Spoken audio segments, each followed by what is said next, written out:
Hello? Who is there?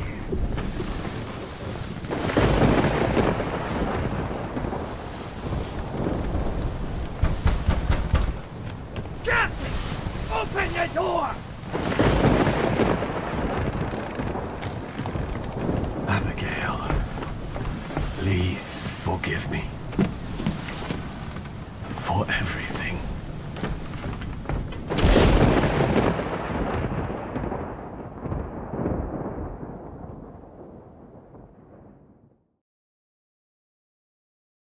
I am someone who loves many things. I love cosmic horror, I love detective thrillers, I love period pieces, and I love the mystery in what lies in the ocean. So when you take all of these things and mix them into one game, I'm gonna eat it up. And that is exactly what happened when I played the game called Return of the Obra Dinn. My friend Caleb had gifted me this game about a year ago, and I sadly let it collect dust instead of actually playing it, until recently when I randomly decided to stream it, and that's when everything changed. Because this game is something else. Like, I genuinely felt like my thinking capacity had grown by the time I was done with it. And that's all thanks to the man who designed the entire thing, Lucas Pope. At the beginning of his solo career, he worked on some mobile games like Hellsing's Fire and other Flash games, but in August of 2013, he released a game that would shoot him into fame. A game called Papers, Please.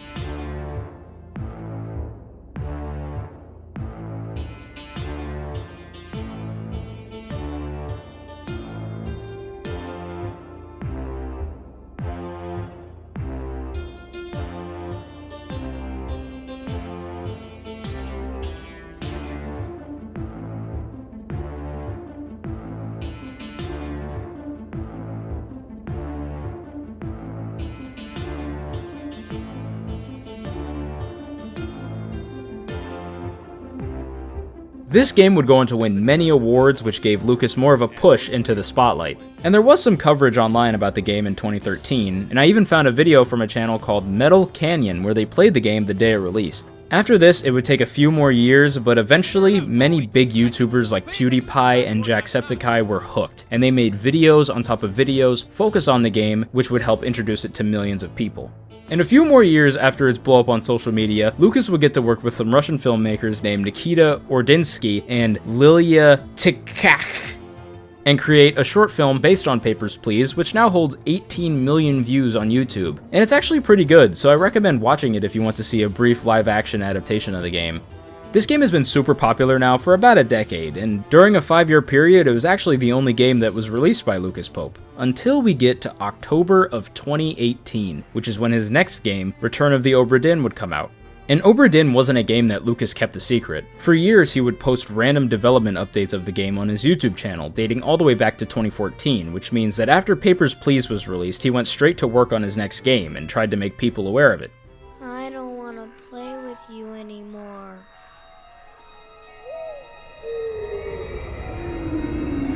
Unlike Papers, Please, where you're stationary in a booth as you interrogate people for immigration into your country, Return of the Obra Dinn is a first-person game where you investigate the disappearance of an entire 60-person crew that used to belong to a ship which is now mysteriously returned. Both of them do share some similarities, one of them being Lucas Pope's art style. It's one thing that all of his games share, since he gives them this one-bit art style referred to as dither punk, which really sets him apart from other companies and developers. Since nowadays we're in an era where games are trying to get more and more photorealistic, with characters having individual pores in their face that you can visually see. And I don't want to make that seem like it's a negative, because I love games where the scenery and characters look like they came straight out of real life, but what I am saying is that it's nice to have games sometimes go for style rather than graphical fidelity. For Best Art Direction, the nominees in this craft category are Assassin's Creed Odyssey, God of War, Octopath Traveler, Red Dead Redemption 2, and Return of the Obra Dinn. And the winner is Return of the Obra Dinn. Congratulations to Lucas Pope, who I know is here tonight. Lucas himself has even said that his goal for Obra Dinn was to make the game look like something he would play on his family's Macintosh Plus, which gives us a reason as to why the settings in the game are based on older computers, with the default being called Macintosh. Outside of the game's art styles, they are both narrative-driven stories that provide multiple endings depending on our decisions made throughout the playthrough. And in both games, you play as an inspector of sorts who has been given the task of identifying people within the story. Although in one, everyone you're inspecting is either dead or missing, and in the other, you're making sure to safely immigrate people into your country during a war. Where am I? Where's Reznov? I will have my revenge! One thing about Return of the Obra Dinn is that while I was playing, all I could think about was that everyone on this ship was cursed by Murphy's Law, meaning that anything that can go wrong will go wrong. And I say this because, as we learn about what happened on the ship, we see that things just got worse and worse for everyone on board. And like I said before, it's the inspector's job to identify everyone on the ship, but one thing that I actually didn't know until I was writing the script for this video is that the inspector can either be male or female, and whichever version you get is random. What's in the box? I don't know. I'll hoist it up in a few minutes. Hey! How? Carefully. What's in the box? I don't know. Hoist it up in a few minutes. Hey! How? Carefully. This is just one of the many examples as to how this game can slightly vary from person to person, and for me, the inspector was actually a guy, so I'll just be referring to him as such throughout the video. You barely even recognize the inspector's gender though, because you don't ever see how he looks, and he only says a few lines at the beginning of the game, and then for the rest of it, there are no cutscenes, but rather, moments that will play the audio of a conversation in a memory, only showing you subtitles. Then, once that ends, you get to walk around the scene itself. And I haven't said this yet, but the game is told non-linearly, which means the story is all over the place, which only makes things more confusing. Everyone who plays will get the same beginning chapters, but after that, a lot of the evidence on the ship can be found in any order, making it pretty much a free-for-all. Although there are some things that you can only access by going through other memories. And while the order in which we see events happen in our playthroughs may be different, it won't really matter in the end because it'll lead everyone to the same conclusion.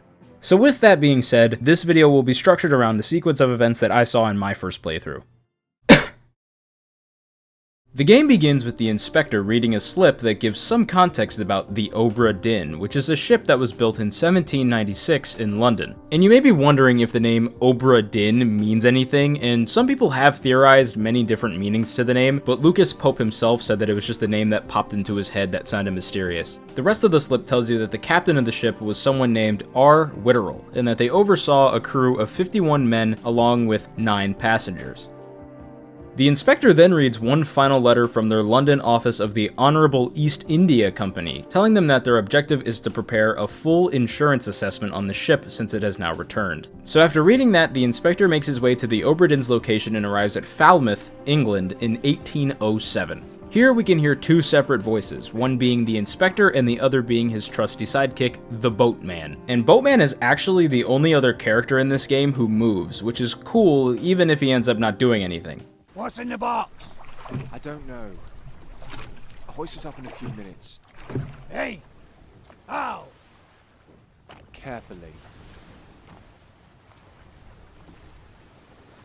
Initially, you won't find much on the top deck except for the skeletal remains of one of the crew, but you can also see this spot in the ocean that is shining, and it may not mean anything now, but it will. A few seconds after becoming familiar with the scenery, the boatman calls the inspector for help since the box is too heavy. So, you gotta head back down to the rowboat that you just came in on and open the box to find out what's in it. This is when the inspector receives his main tools for solving the investigation. A man by the name of Henry Evans has provided him with a book to fill in. And let me just say, it took me way too long to figure out who Henry was and where he ended up, because looking back, he was honestly one of the easiest ones to solve. But it's fine. I think most people after finishing the game will look back at how they were playing when they started and feel pretty stupid, because it's easy to overlook pieces of evidence and other details throughout the game. But anyway, Henry knew that the day would come when the ship would return, and with his health declining, he could only entrust someone like the inspector to discover what happened on the Obra Dinn.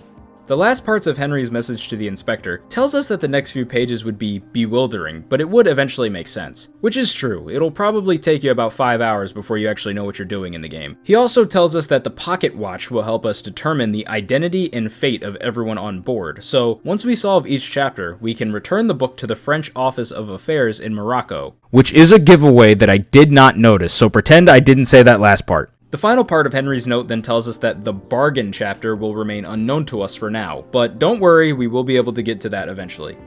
Like any other book, this one contains a contents page and a chapters page, but it also provides a map to show where the crew was depending on the chapter, either in the world or on the ship. The next 2 pages based around the crew are probably the most overwhelming at first, since there's 60 names for 60 faces and we know none of them, at least as of right now. So all we have to go off of are the crew's names and their occupations.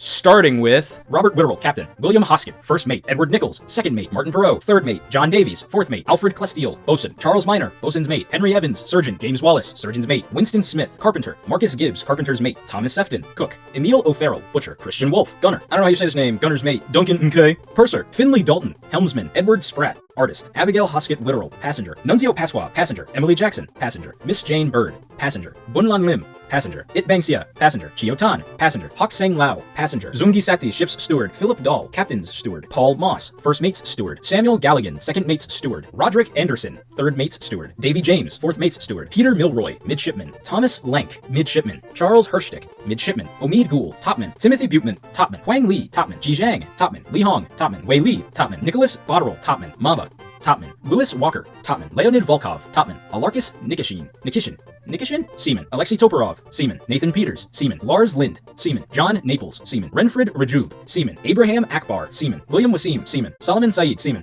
Hamidou Dayam, Seaman. Henry Brennan, Seaman. Alexander Booth, Seaman. Patrick O'Hagan, Seaman. George Shirley, Seaman. And finally, Samuel Peters, Seaman.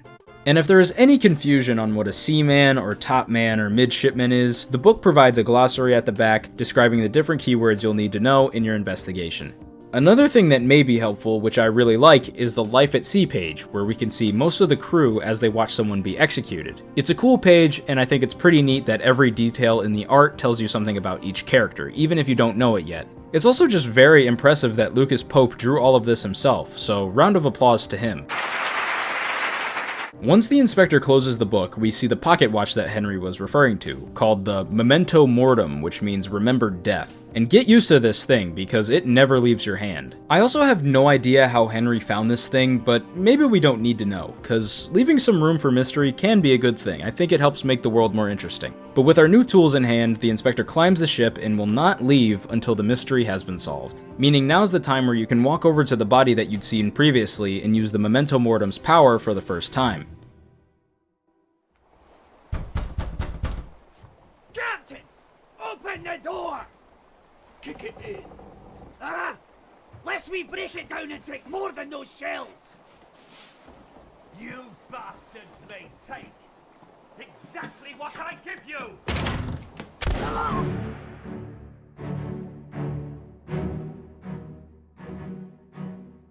As said previously by Henry Evans in his book, the Memento Mortem allows the inspector to determine the fates of people on the Obra Dinn, but what he didn't tell him was that it would send him to frozen memories in the past, allowing him to view the deaths the instant they happened.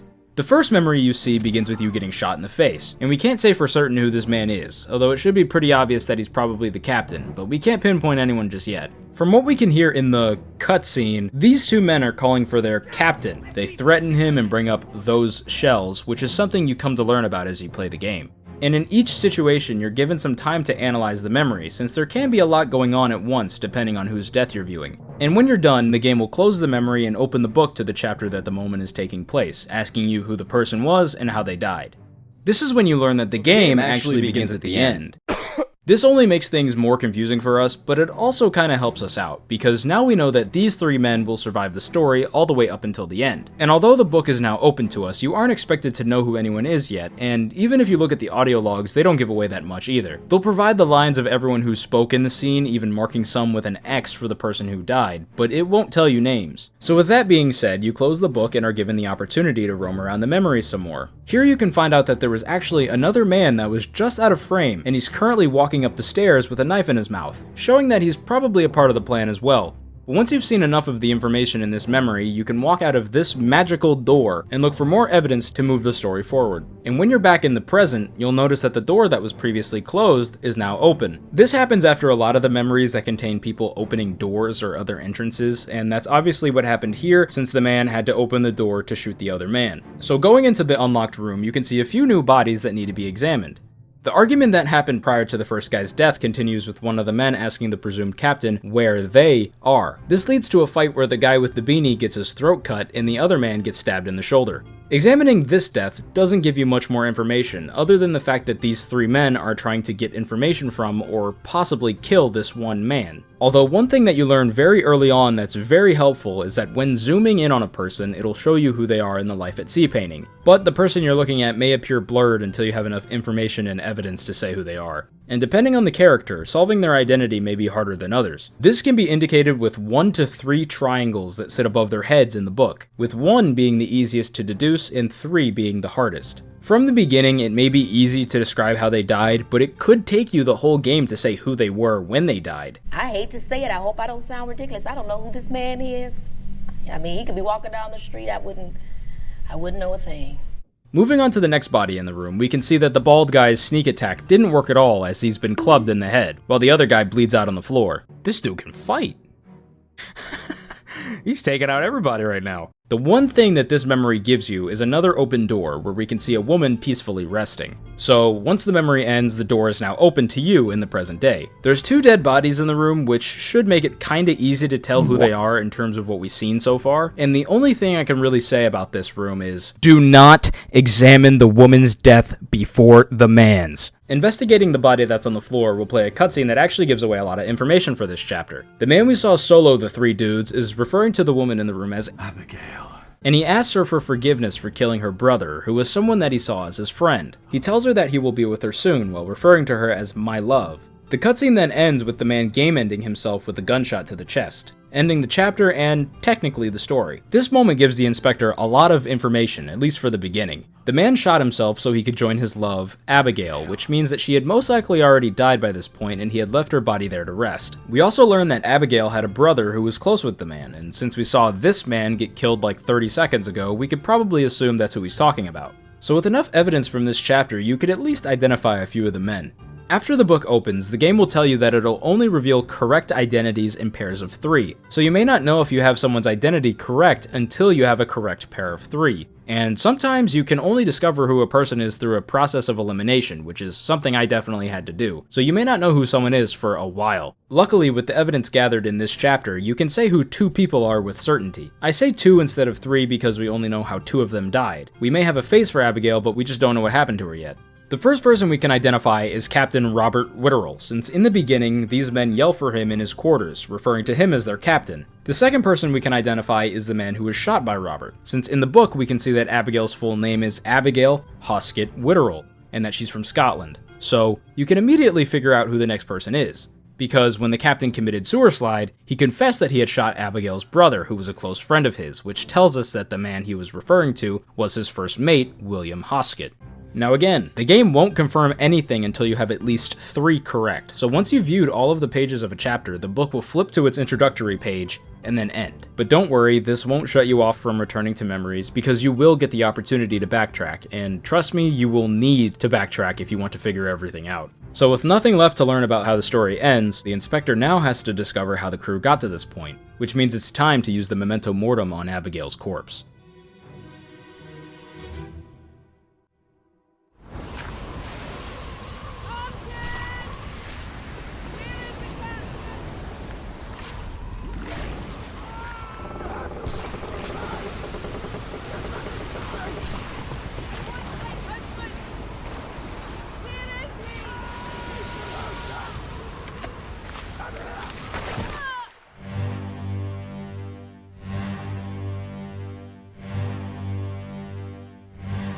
This is the moment where my opinion on the game started to shift. Seeing the Kraken and then hearing the amazing score just really makes you feel something. It's almost like you can hear the inspector's jaw dropping and his eyes widening as he starts to comprehend the horrors that he's witnessing. And you can feel all of this just through the soundtrack.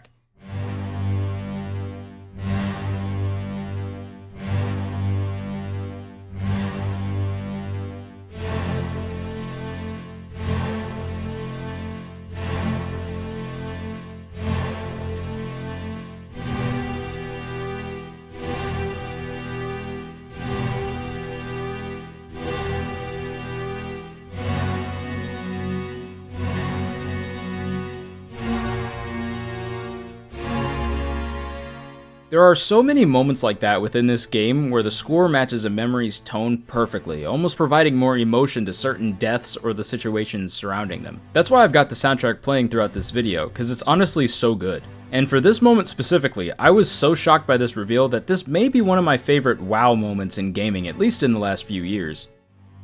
Oh shoot. Oh shoot. Oh shoot! Was there any other deaths that I could have looked at before this freaking Kraken showed up? Oh my god, this is a bunch of faces. Hold on, this is a lot to take in. And the music sounds crazy too. It really makes you feel as if you're entering a turning point in the investigation. Because as soon as you start to think that you have some understanding of what the story is, the game immediately takes your assumptions and flips them on their head. Everything about the game changes with this sequence. And like I said at the beginning of this video, I love the Lovecraftian, and I know the Kraken doesn't necessarily mean this game involves cosmic horror, but still, seeing the crew fighting back against a Kraken added an entire new layer of mystery and fear to this game's story, and I loved seeing it. After ending the scene, this leads to the book flipping to chapter 7 of the story titled The Doom. And aside from loving the introduction to it, this chapter is a long one, and as the game goes on, you come to learn that a lot of the deaths in the story, including Abigail's, occur within it. There are some takeaways from Abigail's death, however, like how she calls for a man named Martin and asks where her husband Robert is. Martin tells Abigail that Robert is below deck, so he tries his best to help escort Abigail to him.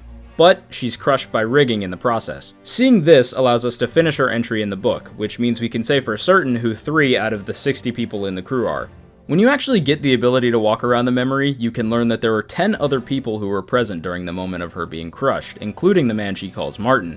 And you could honestly use this moment to help identify another person in the crew, since it would make sense that Martin would be the man that was running in the same direction as her, while also being the closest to her when she died. So at least in the moment of her death, Abigail helped us identify someone else. But sadly, we won't know what happened to this Martin guy for a very long time.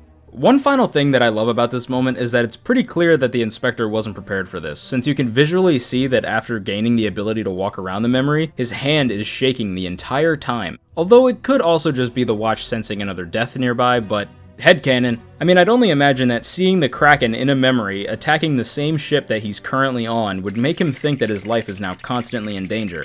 But that doesn't matter, he's got a job to do, so the investigation has to continue. After studying the intro of the Doom for a while, the inspector unlocks a sort of sixth sense, which can allow you to scan for other dead bodies in whatever memory you're currently viewing, with the first instance leading you to a man that's been ripped in half before Abigail's death. Finding a body this way will take you back to the present, where this ghost-like cloud leaves a trail for you to follow, which will eventually lead you to where the person died. This leads to another memory where we can see what was happening a few minutes prior to Abigail's death, with men on the top deck trying to fight back against the Kraken, including the man we see get ripped in two. There's a lot of faces up here, but not many things that can give away their identity, so all we can say from this is that this man was torn apart by a beast. After closing the book, you can walk around the memory some more, but eventually with the use of that sixth sense, you can find another man that's been killed, so naturally, you go back to the present day and inspect his body. This leads to another memory that happened a few minutes before the last man was torn apart a few minutes before Abigail was crushed, where we can hear the others desperately trying to save a man by throwing a powder cartridge at the Kraken. This doesn't end well though, because the man is grabbed by the giant squid and then explodes. Kaboom. This memory doesn't give away much, other than the fact that we can see this man running with guns and this other guy holding some ropes. Oh, and this dude who can be seen falling off the rigging of the ship. After this memory, we have nothing left on the top deck to investigate, at least for now. But luckily for us, we unlocked the ability to go inside the ship since we saw those men coming up the stairs from the entrance to the gun deck. So going back to the present day, the inspector can now investigate the gun deck. This is where we can see the ship's cannons. A lovely view. Oh, and more death. Scanning the first body you see down here will take you to a memory that happens earlier in the Doom, where we can see this guy getting crushed by a loose cannon. Martin is close to him and trying to save him, which will be a big clue in his identity, but as of right now, it still isn't smart to try and guess anything. In this same sequence, we can see the two guys that were in one of the previous memories, including the dude who explodes not long from now. Using the memento mortem in this sequence, we can find another dead body within this memory, so obviously you go and discover what happened to him. I will say, in this memory, another door opened that I wouldn't find for a while, but it does lead to learning some more about this chapter, so you'll just have to wait and see that bit. The next memory shows us what was happening a few minutes before the last guy was crushed, with the men on the gun deck trying to fire cannons into the Kraken's tentacles. Hopefully by now, you've recognized the pattern that this chapter is going in, with you learning the events of the Doom in reverse. Anyways, this guy gets blown up by a cannon, destroying part of the ship in the process. There are some other familiar faces in this memory, like the 2 men who die in the final chapter of the story thanks to Captain Robert, but as of right now, they're actually being helpful. Once the memory ends, the book closes to show you that 2 men had died in this memory, yet you only saw 1. I won't lie, this one took me forever to put together, but eventually you will get there, and I will just say, figuring out this man's death is completely up to your ears.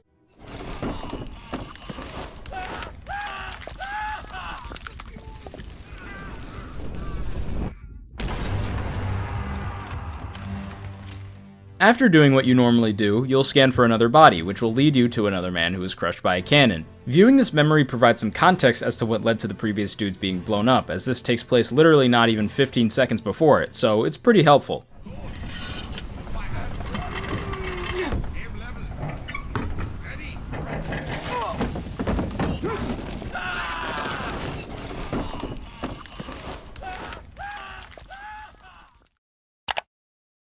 The men are being told what to do by someone with an accent. I bring this up because throughout this game you really need to use all of your thinking skills. The ledger includes their country of origin for a reason, so either their clothing, their face, their accent, or their actions may give away part of their identity, and you really need to pay attention to these details or the investigation will take you forever. I ended up discovering who this man was, but for a long time I had him confused with his partner. We'll get there when we get there, but I honestly think the game likes to play with your biases and assumptions. Because there were a few times where I assumed things about certain groups on the ship, either because I thought their age meant superiority, or because their actions made them look a certain way to me. But we'll get there when we get there.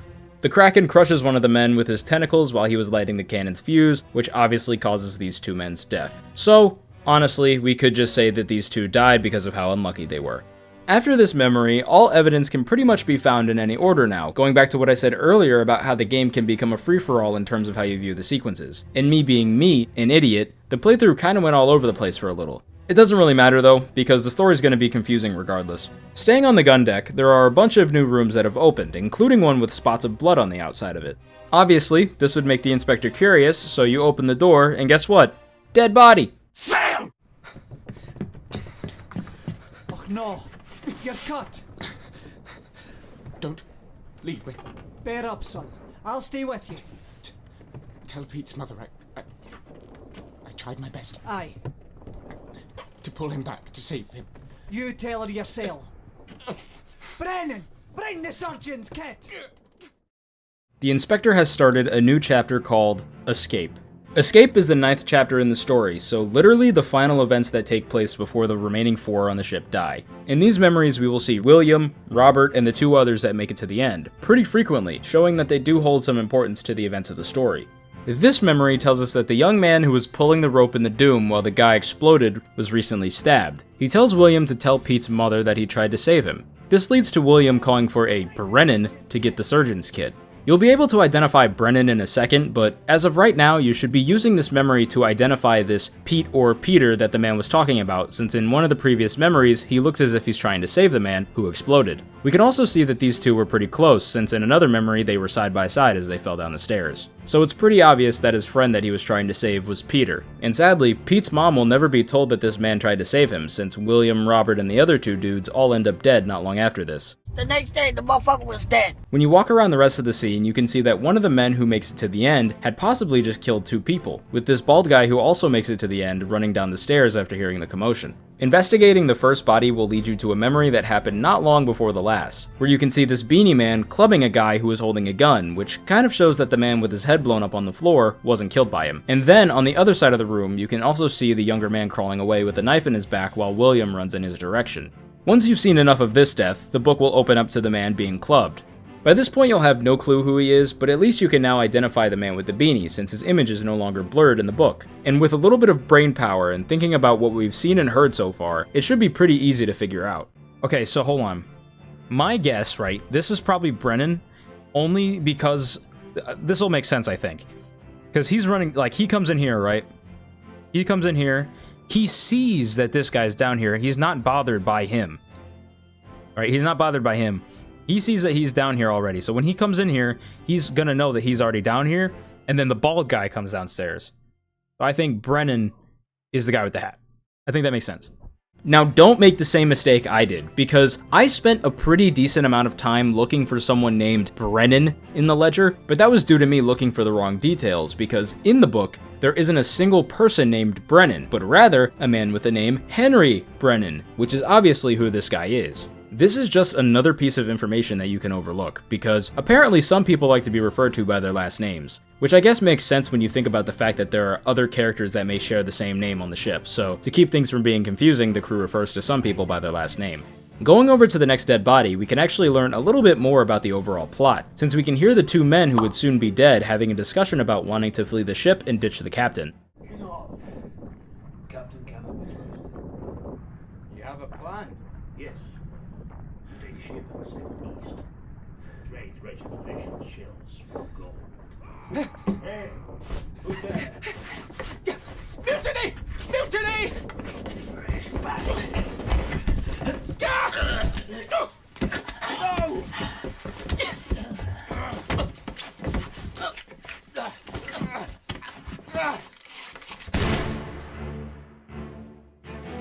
In the audio, we can hear the stabbing happen, which then leads to the other two men fighting over a gun, with it eventually going off, shooting the older man in the head. And since this memory takes place before William and Brennan head down to investigate, the stairs are now free to use, which means you can go up to the top deck and see what they were doing. Here you can see Brennan and William looking down the steps since they can hear the noise going on down there, and we can see Captain Robert holding his head in his hands. Then finally, when scanning for the next body within this memory, you can see that the bald dude was throwing a body overboard, which causes him to be the final person who makes it to the gun deck. When investigating the person that was being thrown overboard, we can see how he died, which is by a giant gunshot to the chest thanks to this woman. There isn't much to take away from this memory other than the fact that we can hear Robert tell the man with the sword to let the people go, which I assume he shouts because he doesn't want any more death or loss on the ship, especially since he's been made a widower after the Kraken's visit. He's too late though, since the man with the sword now has room for a window in his chest cavity. Johnny. It's cool though, since this woman shooting the man and Robert telling everyone to let them go lets us assume that the ship actually did have some survivors. So as of right now, this younger guy, the man with the mustache, and these two women are all safe somewhere. Not this other guy though, cause he's dead on the ground. Using the pocket watch on his body will show us what happened a few seconds before the man with the sword got clipped, showing that he was murdered in the process of trying to help the other 4 people escape. We do also hear one of the women refer to him as Paul as they shout for him to look out for the man running at him with a blade. And this is where we get maybe the funniest line delivery in the game, with the man's final words being, Although his death is pretty funny, we can at least identify who he is now, obviously being Paul Moss, the first mate's or William's steward.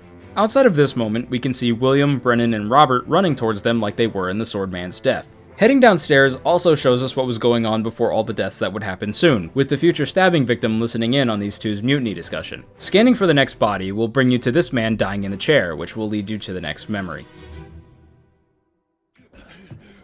Put me down. Let go. Easy now. You're in a bad way. It's the squid. Where is my Frenchman? The squid's gone. Your mate was torn apart. The dad. The beast is dead. How? How did you kill it? We didn't. It left with the storm. Captain came up from the hold. Said he chased it off. You should rest. A curse like that does not live for nothing. This scene will screw you up so bad, man. I honestly think it's like a canon event that everyone who played this game went through what I'm about to tell you. Since the dying man asks where his Frenchman is, immediately your brain will go to the man covered in tattoos that we saw get ripped in half during the Doom. But nope, that is not who he was referring to. We'll eventually figure out who his Frenchman was, cause it wasn't this guy. They just both happened to get ripped apart, with us seeing it happen to only one of them. Outside of that though, this line of questioning about his Frenchman does reveal his own identity since there is only one French man on the ship, that being the bosun's mate. So that should tell you that this man dying in a chair was Alfred Clestiel, the bosun of the ship. He also claims that a curse like the Kraken doesn't live for nothing, since he learned that the squid wasn't actually dead but rather left them alone. He then dies due to his wounds, which I somehow neglected on my first interaction with this memory, but just in case you are as blind as me, he died due to blood loss from his arm being ripped off by the Kraken in one of the earlier memories.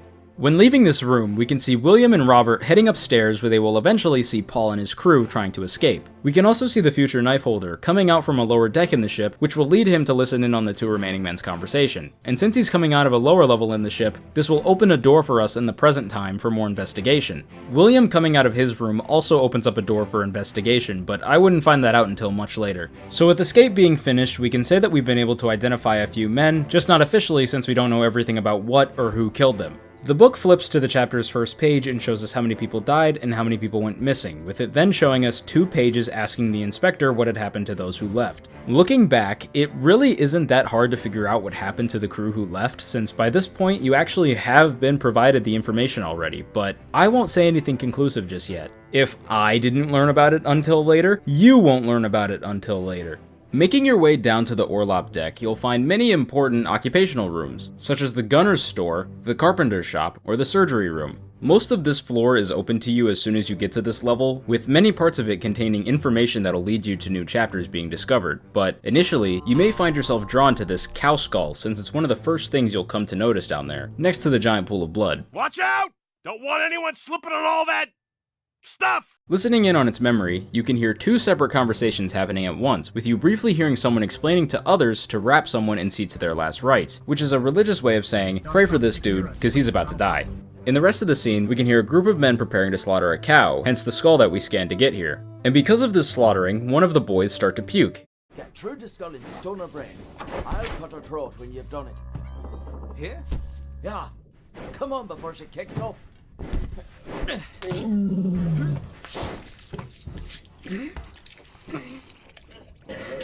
You all right there, sir? Never been on a farm, Charlie? Obviously, the guy puking is now Charlie the midshipman, which also gives away some more information about all of these men, since Peter, Charlie, and the future stabbing victim are all close. There also isn't many other Irishmen on the ship, and since this man is literally killing a cow and is Irish, get through the skull in stone or brain. I'll cut her throat when you've done it. Top of the morning to you, laddies. It's pretty easy to put together that he's the ship's butcher named Emil O'Farrell. Going back to the first conversation in the memory, we can see the familiar mustache man who would soon escape with his crew, but this time he's got a pet monkey with him. Bro has a monkey? Hell yeah. Here we can see that he was the one ordering these 2 men to take this guy away since he would soon die. And there's this guy, who's listed as Formosan royalty, who's sitting here with his guard as they just watch the entire time. Once the memory ends, the book opens back up to show us that we are now in chapter 2, titled A Bitter Cold, which means we are much further back in time than we've been before. So using the memento mortem on the man that they are currently carrying away will then take you to a scene which gives you a further understanding of why the chapter has its name. Excuse me, heavens. Well? Same as the other fellow. Some lung disease. Not consumption. Made worse by the cold. Will it spread? If so, we'd all have it. They must have picked it up at the Alaska house. I checked all hands just now, and everyone is healthy. And him? What are his chances? I gave him some laudanum. We'll see.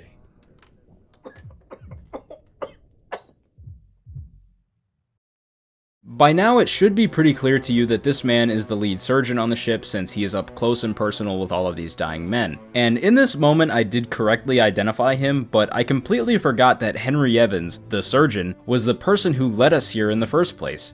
This man gave us the memento mortem and the book, so you should immediately assume that he and the others that he escaped with are alive in Morocco, but I didn't put that together until much later. So until the other 3 members of his crew are identified, we can't confirm anything, which means to us and the inspector, Henry Evans' current location is still unknown.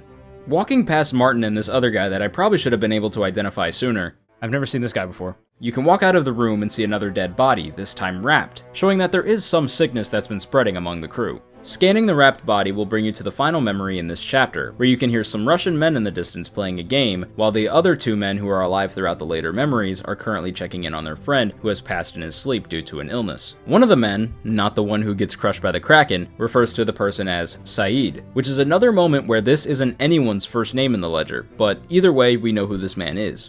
Walking over to the bed across from Saeed, you can also see the other man who will soon die from sickness as well. And I just want to say, the room that's featured in this scene is crazy. Eventually. That's It's a surprise tool that can help us later. But with all of the information currently gathered, Chapter 2 can end and the Inspector can move on. But not too far though, because the Orlop deck still has much to offer. If, for some reason, you still haven't checked out any of the rooms yet, you can find a trail of blood that will lead you around the wall to a bunch of bones. Investigating this body will send you to the moment of their death, leading you to one of the most death-filled and mysterious chapters in the game.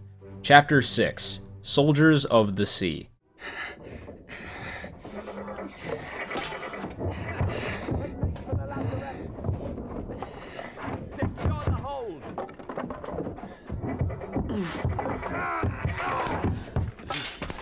Someone shoot the damn thing! I really like this chapter. From the soundtrack to the deaths to the theories that come from it, it's a pretty solid chapter. Investigating this man's body, we can see that he has been killed during his attempt to hide from the monsters that you can barely make out through the holes in the wall. His death honestly confused me for a while because I couldn't really tell what had killed him. Eventually, I figured it out, but in the moment, I thought he had been spiked since when we head down to the walkway, we can see Emil, the butcher, pinned to the wall by spikes. This is something I really love about the game. The story will constantly try to keep you guessing and on your toes about these characters' murders, because if you just look a little deeper, you can figure it all out pretty quickly. It's just a little funny though, because one second, you'll be conducting normal detective work on a murder scene, and then in the next, you'll be watching as people try to fight off a duo of eldritch beings. Also, can we talk a little bit more about that soundtrack? I've already explained briefly why I enjoy it and the weight that it can add to a scene, but the Soldiers of the Sea track just feels so different compared to the others.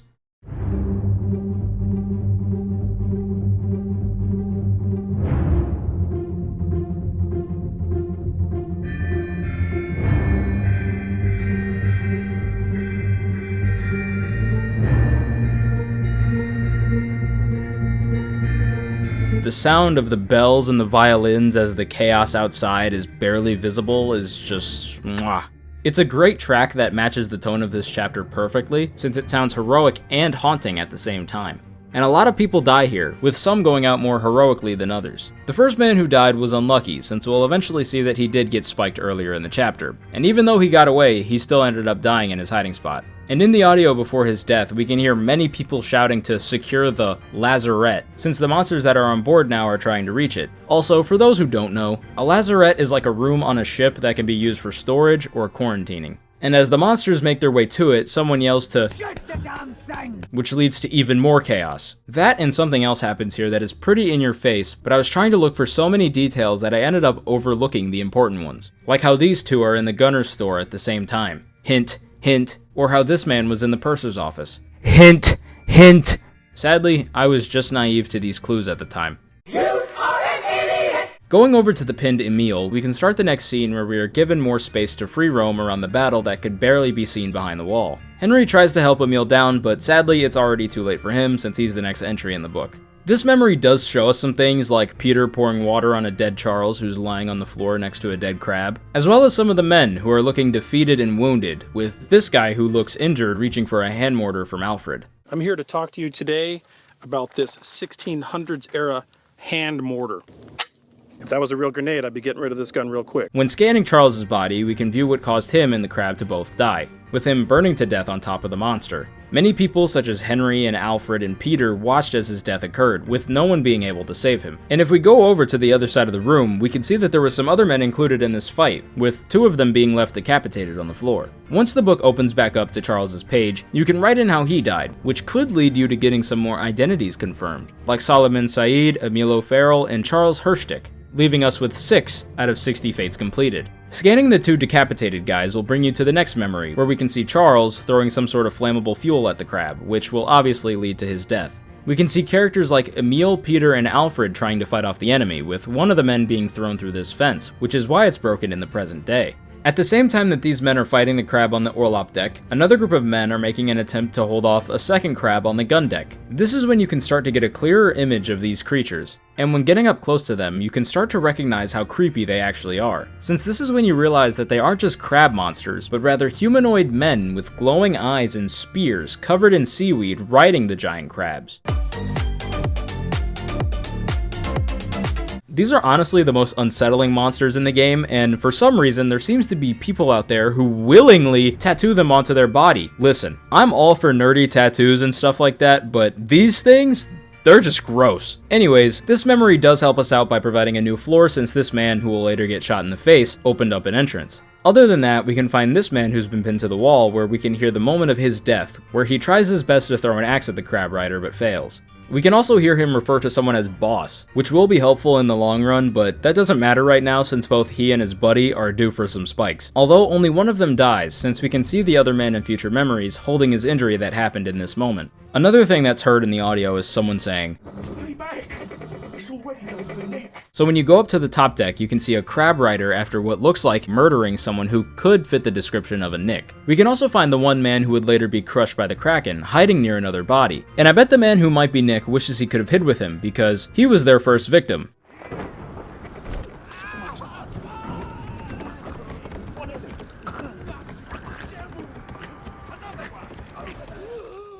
We can see a bunch of men on the top deck falling backwards from shock as they watch someone who could possibly be Nick get speared through the chest. It's the big focus of the memory since all of the men, including Brennan, are looking at the stabbing, but behind them there is also another man, catching some pretty serious airtime. When scanning him, you'll see the complete beginning of this chapter, which takes place a little before the crab riders invaded, with the man who would soon fall being struck by lightning of all things while working on the rigging, which we actually view on the rigging. Discovering his identity after this memory is possible, but only really through guessing. He died working on the rigging, and working on the rigging makes you a topman, which should also help you identify all of these other guys later on.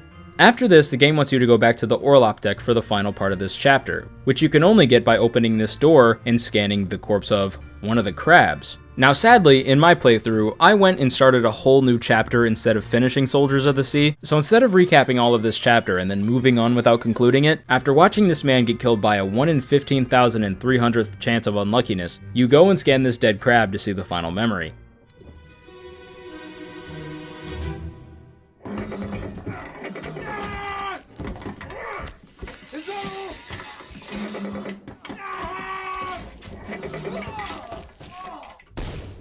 Here we could see this dude sacrificing himself by going out with a bang. Literally. This is the aftermath of him grabbing the hand mortar from Alfred, which he's now using to take out the final crab. It's the final death in the chapter, and it's a moment that solidifies this character as one of the best in the story. Obviously, I won't say who he is until it's revealed, but he was definitely one of the most heroic in the crew. So yeah, that was Soldiers of the Sea, the chapter where 9 people died. And after witnessing it all, you may have some questions like, what even were the crab riders? Well, there are actually some things we do know and some things that we can theorize about. In terms of what we know, the crab riders are a completely fictional creature that were made up by Lucas Pope. And trust me, I really tried to find pieces of nautical lore that may explain their origin, but no. These were just creepy guys made up by Lucas. Now in terms of what can be theorized, I can't really get into that right now. But honestly, I think the theory is pretty harmless and can make the game's story seem a bit more dangerous and connected, so just wait a little for that. Otherwise, I really like this chapter. It really helps show that these people's fates were sealed the moment they left port. From sickness to continuous massacre brought to them by sea monsters, these people were screwed. But despite their differences, they were still able to work together for the shared goal of survival. You also have to think, this whole chapter happened within minutes, not like in an hour. The Chinese topman was struck by lightning and fell to his death, and in the process of that happening, the crab riders invaded and speared this guy that I'm 94% sure is Nick. This led to both of the crab riders making their way into the ship where they would kill many of the crew members while trying to retrieve something from the lazarette. Some characters went out in sacrifice, and some were simply caught in the crossfire. That is why this chapter is given its name, since we can see that the crew were able to unite in a matter of minutes to take down a foreign enemy, acting quickly to become the Obra Dinn's Soldiers of the Sea, while also fighting off the real Soldiers of the Sea. Anyways, after that chapter, you're about halfway through the story, so hopefully you're still with me. Moving on to the lowest deck in the ship, called the cargo hold, we can start another new chapter. This one isn't really that informative, but it does show a brief look into how things were like before all the death and disaster. And with it being the cargo hold, opening this door will lead you to a room that was storing barrels. You'll notice that one is missing, so when you investigate it, you'll be taken to a memory where you can see many people on the ship looking down at you. This is due to the fact that cargo is falling from the top deck to the bottom level, almost landing on this man and crushing someone else in the process. This leads to the book opening to Chapter 1, Loose Cargo. That's right, folks, we're all the way at the beginning now. And the death we had just witnessed wasn't even for a crewmate, but rather an unnamed stowaway. And from what can be taken away from this scene, you can actually hear the stowaway's breath from inside the barrel as they are being hauled around until eventually being dropped and crushed.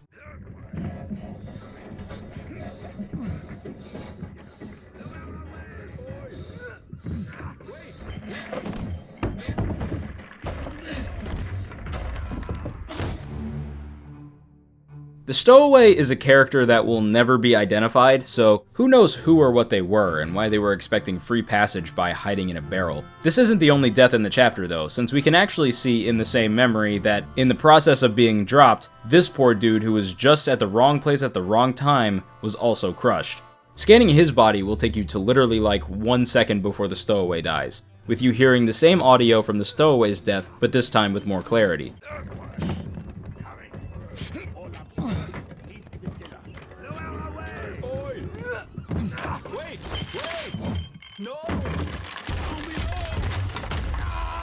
It was clearly an accident, but still, 10 to 12 men, including this other Formosan guard, watched as 2 people were killed, making this unlucky man the first death to actually happen in the story. And that's the whole chapter. You are done. Just 2 deaths, and only one of them can be identified later on. This isn't the end of what the cargo hold has to show the inspector though, because if you make your way over to some stairs near the locked lazarette, you can find a shoe and what looks like a femur bone. And as a consequence to inspecting the leg, you'll be led to another confusing yet also simplistic death. Keep pressure here. Hold him down. What madness is this? 20 years my steward had never a doubt on your sanity. Explain yourself. Those ungodly beasts carry a curse! Throw them back or doom us all! Tie him up and put him in the lazarette with those things. He may yet find his senses. Come on. All's fine, John. Been in worse spots, I think. Where's the rest of his leg? This memory is one that left me pretty confused for a while, simply because of the amount of people that are featured in it, as well as the different conversations that can be heard. The audio itself does give away quite a lot of information though. In the first half of it, you can briefly hear Henry Evans telling his partner to keep pressure on something while Captain Robert makes his way into the room to see what's going on. And although you can't see it yourself yet, what Robert is walking into is an attempt at murder, since one of the characters willingly sliced off this person's leg. He calls out to the person who did this, referring to him as his steward of 20 years, then claiming that there has never been a doubt on his sanity, which is information that will help identify someone soon. His steward then responds to Robert saying that those ungodly beasts carry a curse and they should throw them back into the water or Robert will doom them all. Get it? Now you may assume that the beast the man is referring to would be the Crab Riders, since that was what one of the previous chapters were focused on, but no, there is more to this chapter than meets the eye. What have I done? Robert then throws his steward into the lazarette with what he calls things, and this leads to the last line from the steward where he says, which, if you cheat a little bit and do a Google search, you can learn that this means you fools in Swedish. And guess what? There is only one person on the ship from Sweden, the captain's steward, Philip Dahl. So that's one more person that we can identify, just not officially since he has no entry in the book yet. And he won't have an entry for a long time, so he's gonna remain unconfirmed for a while. Going back to the audio in the scene, the final bit of it has Henry tell someone called John that they should be fine because he thinks they've been in worse spots. This was incorrect since his leg is now missing and he's bleeding out on the floor. But at least you can identify him as John Naples, unless you're me and you didn't notice the sword on the ground while playing, so you couldn't officially identify him until much later. With that, the book can now open to the 5th chapter in the game called Unholy Captives. This chapter isn't super long, but it is a direct continuation to chapter 4, which we haven't seen yet, so really it's just the chapter 4 part 2. When walking around the memory, you can see John dying on the floor with the surgeons in front of him while Philip is being dragged to the lazarette. This isn't the end of the memory though, because if you head upstairs you can see many more people either watching John as he dies or doing something else, like lifting this chest or trying to help this dead guy onto a gurney. Oops, spoilers, who would have thought someone else died? Scanning this body will take you to the next memory, of course, which will show what happened a few minutes before John's murder, with these men slipping down the stairs while holding some cargo, breaking this man's neck in the process. In this scene, you actually might be able to identify some more people when investigating them, like the artist of the Life at Sea page named Edward Spratt, or Winston Smith, the carpenter, and his mate Marcus Gibbs, which are the only 2 Americans on this ship.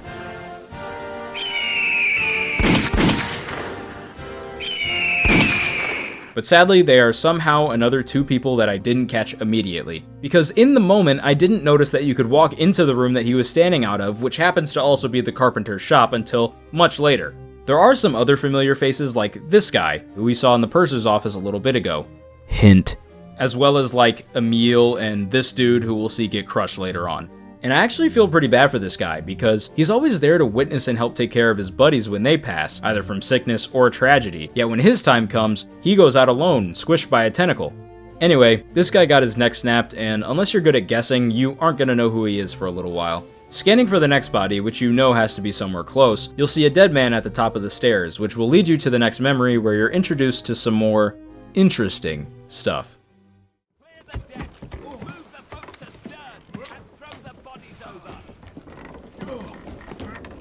What's your foot in? Hey there, what's this? Give him to me and I can fry us a solid meal, boys. Heaven now. Take it slow. What's it, gentlemen? There's a free shell here. Let's have a look. No, get back. This memory starts to add a lot more to the overall investigation, because when you get to this point, you've already seen men covered in seaweed riding crabs while killing people with spears, as well as the Kraken ripping people apart. And now, we can see this man has been spiked by what looks like a giant lobster tail. That's a defensive mechanism right there, whacking with the tail. It's pretty easy to identify this man since, in the scene, we can hear him say that he could fry them up a solid meal, and that's pretty much a dead giveaway that he's Thomas Sefton, the ship's cook. And we can also hear him make mention of a pretty shell, which is the first time we've heard about a shell since the beginning of the game, so it's worth noting. But with the men trying to carefully take the giant tail and shell down to the lazarette, Thomas got too curious and ended up getting struck in the face. This would cause the 4 men to slip and fall, which explains the guy breaking his neck. There are a bunch of other characters featured in this memory, with some doing things that can help identify them later on, but if you head upstairs to the top deck, you can actually see an entirely new situation going on. This is when I started to actually use my brain and recognize the groups that characters would tend to be in, like these 5 who are grouped together at the front of the execution in the Life at Sea page. These guys are clearly the ones of importance, if that makes sense. Like, these guys are a group, because they're always together. Moving over to the other side of the top deck, you can see some men helping with cargo while Henry and Henry examine a spike in a dead body while the surgeon's mate, James, just stands there. Also, I didn't say this out loud, but yeah, this guy is James, the surgeon's mate. If you couldn't tell from him helping out with the whole leg situation and being in the room during a bitter cold, I just didn't say it out loud, but yeah, this guy is James, the surgeon's mate. Alfred is also here, and he's standing next to this big, bald guy that's been seen in a couple memories. This is when you may recognize that your previous guess about who his Frenchman is was probably wrong. No confirmation yet, though. Investigating the bodies that Henry is kneeling over will take you to the next sequence, which will help to add some more context to the whole tail and shell thing. What the hell is going on? What do you know about these things? About the chest and your dead friends? 这是虾米？我以来全部讲出来，拢是恁害啦！迄个害人较对人无过好，是让人稳死的啊！He talk about a shell, very dangerous. Shell? What shell? Now this memory just goes and makes things a lot more confusing. We can hear Robert berating a Formosan guard, asking what he knows about the chest and his dead friends. And while we don't know what he means by dead friends, we have seen the chest already, since you can see the men taking it downstairs when Thomas got struck. To try and understand what's going on, Robert has one of the men from China translate what's being said by the guard, since he can't speak Chinese. The men have a back and forth, with the Formosan guard trying his best to help the captain grasp the severity of their situation. This is obviously a lot of information to take in for Robert, since all he can say in return is, Shell? What shell? The conversation ends quickly because the tail that they are bringing onto the ship reacts and shoots out spikes towards the crew, impaling both the guard and another man holding him in the process. Alfred was smooth with it though and dodges the spike coming at him. Walking around the memory, we can see a lot of the same faces, including John Naples, except with both of his legs this time. Going over to Henry and James, we can see that both of the Formosan royalty have been killed alongside this other man, and scanning him will lead to the end of this chapter. You guys are royalty, so I don't know what your names would be. And then you're like, you gotta be someone important. And I guess you're the next body I gotta look at. I didn't even know that. That was Unholy Captives. A pretty informationless chapter, but the one that comes next definitely adds some weight to it. Because if you head over to the most recent body in the present day, you'll begin chapter 4, The Calling. Ahoy! Ahoy! Wait! Don't shoot! I have treasure!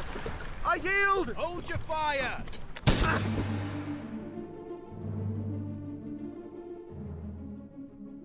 I'd be willing to say that everyone knows what a mermaid is, since they are an iconic creature shown in both mythology and media.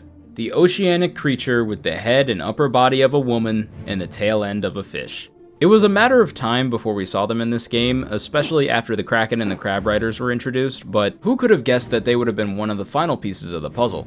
I'd even be willing to make some comparisons to sirens, even though they were once depicted as half bird-like creatures in books like the Odyssey by Homer, where they're seen luring men into killing themselves through their angelic singing, with some statues out there that show sirens using tortoise shells as instruments, which close enough, I guess.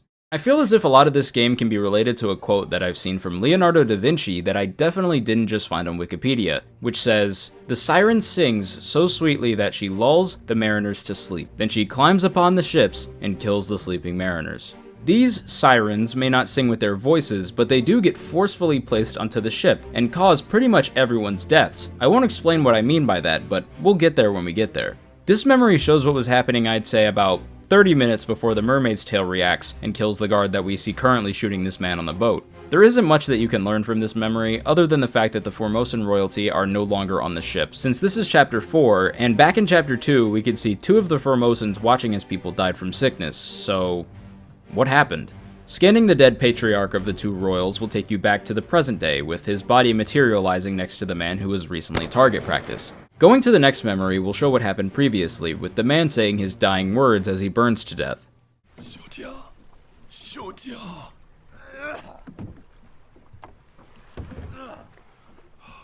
This is pretty helpful, since it immediately tells you who Miss Lim is, since if you just look over at the opposite boat, you can see a woman slumped over. You can also see this man, who would soon die, pulling the mermaids onto his boat. Investigating how Miss Lim died will take you to the previous memory, which honestly just creates more questions.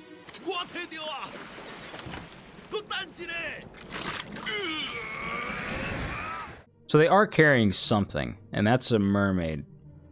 What the hell? Is this like the Ark of the Covenant? In the scene itself, you can hear the Formosan who would soon burn to death yelling at Miss Lim, telling her to hold on because he has the chest opened. But sadly, it's already too late for her and the others on their boat, since this mermaid with her shiny shell had killed them. Him opening the chest would cause whatever the hell these beams are to shoot out and temporarily stun the mermaids, which would allow this man to bring them back to the ship, where once they wake up, they would react and try to defend themselves. Near him, we can actually see 2 more men who have also been killed, with one getting a knife to the throat and the other being speared. With the book opening up to Miss Lim's page, you can now write that she had been clawed by the mermaid, which could give you another 3 confirmed identities, such as Brennan or James or Miss Lim. Meaning so far, the inspector has completely solved 9 out of 60 identities. And I know with how far we are into the story, it seems as if we are a little behind in terms of the identities solved, and yeah, maybe. But Google says the average playthrough is about 10 hours, and that's about how long it took me to finish the game, so continuing with your heavenly walk on the water, you can now investigate why this man ended up with a knife in his neck. You still breathing? Can you roll? Nichols, sir, shoot them for God's sake! This memory is really only needed to help reveal 2 more identities, because before his death, the newest stabbing victim yells out for an O'Hagan and a Nichols, who he also refers to as Sir, meaning that Nichols has some sort of superiority within their group. And if in this moment you go back to the Life at Sea page in the book, you'll see that this man who is standing close to Martin, Robert, and William is no longer blurred, meaning that this man, cowering in fear, who will soon be shot by the unknown Formosan guard, is most likely Edward Nichols, the second mate. O'Hagan, on the other hand, is still unidentifiable, but you'll figure him out real soon. And the guy who got stabbed? yeah, he was one of the last people I was able to identify, which kinda sucks, cause he really shouldn't have been so hard. From the way he dresses to the way he interacts with Nichols, it should have been obvious, but right now we're just gonna move past him. There are a few other dead men featured, including this man who's being dragged into the water, which is something I want you to remember for later, so lock this in your head. Write that down, write that down! Moving on to the next dead guy with a neck injury, scanning this body will take us to a few minutes before the man was speared, where we can hear everyone on these boats fighting for their lives against the mermaids. Keep rowing! Where is it? There! Something there! I see it! Give us a weapon! Shoot it! My kid eye! Pick up the oars and row, you fools! Luckily for the inspector, this moment reveals another two identities, since we can hear Miss Lim yell for a bang to get the chest, which instantly tells us that the Formosan who burns to death after opening the chest is It Bang Sia. The next person that's revealed is O'Hagan, since we can hear an Irishman yell, Give us a weapon! By this point, it should be obvious who O'Hagan is, since in the previous memory, the guy who is soon to have a knife in his neck yells to an O'Hagan, asking if he is still breathing, and if he could row. Now you could confuse him with this other guy who has a pipe in his mouth who is also rowing, but that doesn't make much sense since we see him get dragged into the water, so asking if that guy was still breathing would be pretty unnecessary. So yeah, the guy who had a spear chucked into his jugular is Patrick O'Hagan, the seaman. There are some other details you could pick up on in this memory, like how Bang is using the spear inside of this guy's body to cut the rope around his hands, showing that he and Miss Lim are most likely prisoners, which does give away some things about the other characters featured in this chapter. Another detail is that there was a second man who was also dragged into the water by a mermaid, so remember this guy too. The final memory in the chapter can be accessed through this guy who's been dead the whole time. In it, we can hear Nichols state that their group should be able to reach the Canaries in a few days, and then he asks if they have enough supplies for their journey. Bang's future victim replies that he checked and loaded them himself. This is all a part of their plan to get away from the Obra Dinn, since Nichols makes it clear that if the wind picks up, they'll be caught. And if this were one of the later chapters, wanting to escape would be understandable, since the Crab Riders and Kraken would eventually attack, but at this time in the story, none of these events have occurred, so why flee?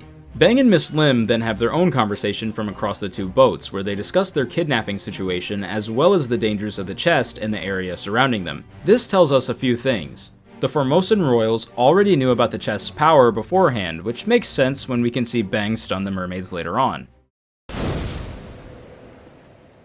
The next thing that you can learn about the couple is that they also knew about the beasts that lurk in the water, and even though they tried to keep the conversation private for their own safety, the kidnapping group had a translator with them. And the translator, who you can't identify right now, tries to inform the rest of the group by saying the royals talk of monsters, but he's shut down and killed instantly. And that was chapter 4. It's a chapter that's reminiscent of a scene from Pirates of the Caribbean 4 that's secluded away from the Obra Dinn, but still it contains a lot of death and betrayal, and Nichols kidnapping the mermaids would lead to a chain of events that would end up killing everyone.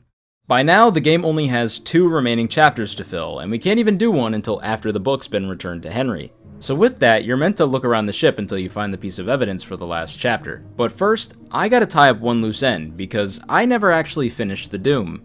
Going all the way back to before I started chapter 9, Escape, when I walked down into the gun deck, I missed a door leading to one of the final memories in the Doom. Heading over to the door now, you can examine these bones sitting on the bow, and when you scan them, it leads to one of the weirder and more comical moments in the game.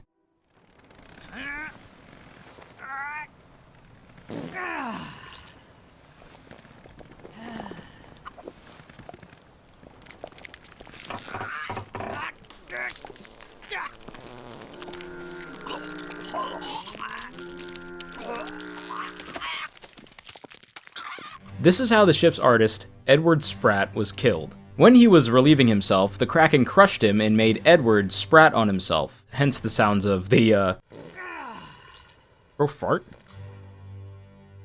Did bro get squeezed to death? He farted? This looks like the artist. I knew it.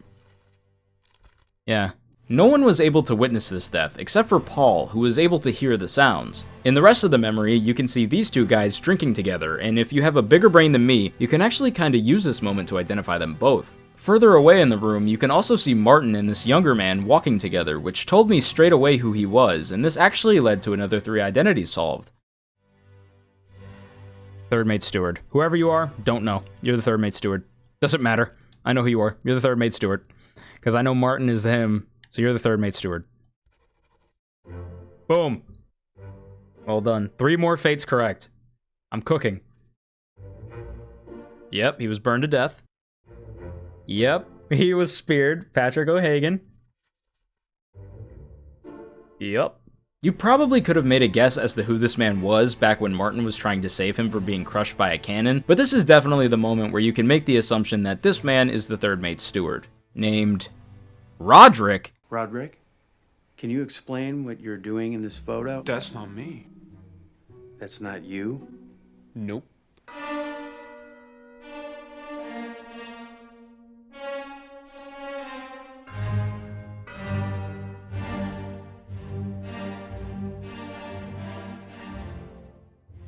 Moving on to the top deck after reaching 12 out of 60 identities, you'll find 2 men looking over a dead body while this other guy, who is always shirtless or carrying a scimitar, looks out to the sea. And unless you're me, you could instantly identify these two, especially if you've recognized any patterns between characters. Looking at the Life at Sea page once again, you can see that Nichols and this man dress very similarly, and by this point you've got William, Martin, and Nichols figured out, so that only leaves you with the 4th mate, making it pretty clear in the moment, at least to everyone but me, that these two standing together in the drawing and in the scenario are both the 4th mate, John Davies, and his steward, Davy James, which also kind of sounds like Davy Jones. And if you investigate the man that they're investigating, you'll be taken to the beginning of the Doom, where you can see the 3rd mutiny featured in this game. Let me on. Over my dead body, you bloody Dane. Huh? How's that? There's no cause for trouble, boys. Get in the boat. Thought I'd forget. You killed my brother. What? That was an accident. The ropes. It wasn't his fault. I saw the whole thing. Nice. I shouldn't have waited so long. No, don't. This bit of dialogue and the people featured within the memory can actually tell you 3 separate identities. First, we can hear someone be referred to as a Dane, which is what someone may be called if they are from Denmark. Thank you all for watching this video. If you liked it and want another episode of Hitman, let me know. John Stewart, and I'm so sorry for the delay of videos. And then you can make out the next 2 identities with what the man says about the Dane killing his brother. The man from Denmark then says it wasn't his fault, but rather an accident with the ropes. Another man interjects, taking the Dane side since he claims he saw the whole thing. All of this refers to Chapter 1, Loose Cargo, where we see a man get crushed underneath loose cargo, right next to the man who would say that he saw the whole thing. So when looking over the actual memory and this man's death, we can start to identify people. The first person who can be identified is the man from Denmark, and it should be pretty easy to make out which person he is since there is literally only one person from there, and he's currently being bonked, making this man the seaman named Lars Lind. The next 2 that you can piece together are the Peters brothers, and you can honestly guess these 2 since it's just a 50-50 on which brother is which, but I'll just tell you now. The man who died in loose cargo was Samuel Peters, while the man killing Lars is named Nathan Peters. Ending this memory will finally open the book to a finished Chapter 7, where we can see that 9 people were killed while another 7 were either missing or disappeared off screen. And this does include Nathan and the other 2 men seen during Lars's death. But now with the chapter being finished, that's one less loose end. We can say what happened to some of the others that are currently unknown, like this man, who you last saw possibly taking the role of the bosun's mate, also known as Alfred's Frenchman.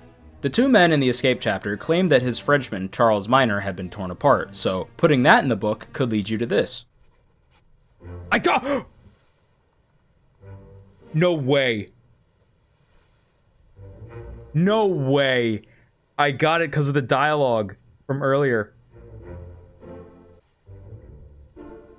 With 15 out of 60 identities solved, the only chapter left to find on the ship is Chapter 3, or the one titled Murder. But first, you may want to use the free time you have to go back and identify other crew members. It's harder in the beginning of the game since you have 60 different people to look at, but as you correctly write in more and more identities, their names are scratched off the list, making both the process of elimination and the evidence found easier to use on someone. Around this point in the game, I was a total lost cause, going back and forth between memories, picking apart unimportant details and making incorrect assumptions. I started to get things correct once I read the book's glossary and learned what a helmsman actually did on the ship. This instantly told me who one of the people were, because for a while I had noticed that this man had been unblurred, but I couldn't put my finger on who he was except for when I learned what a helmsman did. And with his hand being shown grabbing the wheel in the Life at Sea photo, that's enough to tell you that he was the ship's helmsman, Finley Dalton. But it doesn't matter, his fate still remains unknown. The The next identity that I put together had to do with a mix of characters, and I honestly can't explain my thought process here, so just look at this clip. Could this be the fourth mate? Maybe if we get a look at their outfits? They got similar hats. First mate's got the pointed tip, he's got the pointed tip, he's got the sideways hat, he's got the sideways hat. No one else has the sideways hat. He's got the flat hat. But you probably actually... I knew it! Oh. That's right, it wasn't the fact that him and this boy were close together and looked like the other stewards and mates, but rather the fact that his hat looked like Martin's and Nichols. And this led to another 3 characters being identified, that being Lars Lind, the Seaman, Thomas Sefton, the cook, and John Davies, the fourth mate. Meaning by now, the inspector has completed 18 out of the 60 identities. Now, if you're like me and your playthrough goes like mine, this is when some errors may begin. I said it earlier, and now is when it's most prominent, but I looked at both of these men and assumed that one was the gunner specifically because of his age. Because in my head, when I was playing, I assumed that if the character is older, there can be a split between who is in charge and who is secondary. The oldest makes the most sense because of their possible experience, especially when we see one of the men live longer than the other. These 2 men are the gunner and the gunner's mate, but you can't confirm them at this time because they've been incorrectly assumed. So now you can see what I mean by this game likes to play with your biases and assumptions. But either way, it's good to knock some people off your priority list, while also gaining a better understanding of the roles and groups on the ship, just so things can get easier for you down the line. But don't worry, the game will also give you plenty of time to solve everybody else. So, going back to wandering the ship in the present day, you'll eventually find a door on the gun deck that's remained open for some time now, thanks to William in the escape chapter.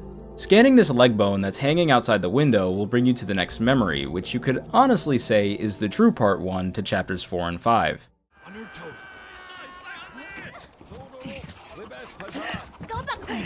Here. Captain! Slack the lifts and lower the boats! The whole crew will be on us! Give it up! This sequence obviously takes place right before what will eventually lead to the traitors' deaths, with Miss Lim calling for the captain's help while Nichols and his gang beat the others like Finley and Lars, who are trying to stop them from leaving and kidnapping the Formosans. This opens the book to the final accessible chapter on the ship, Murder.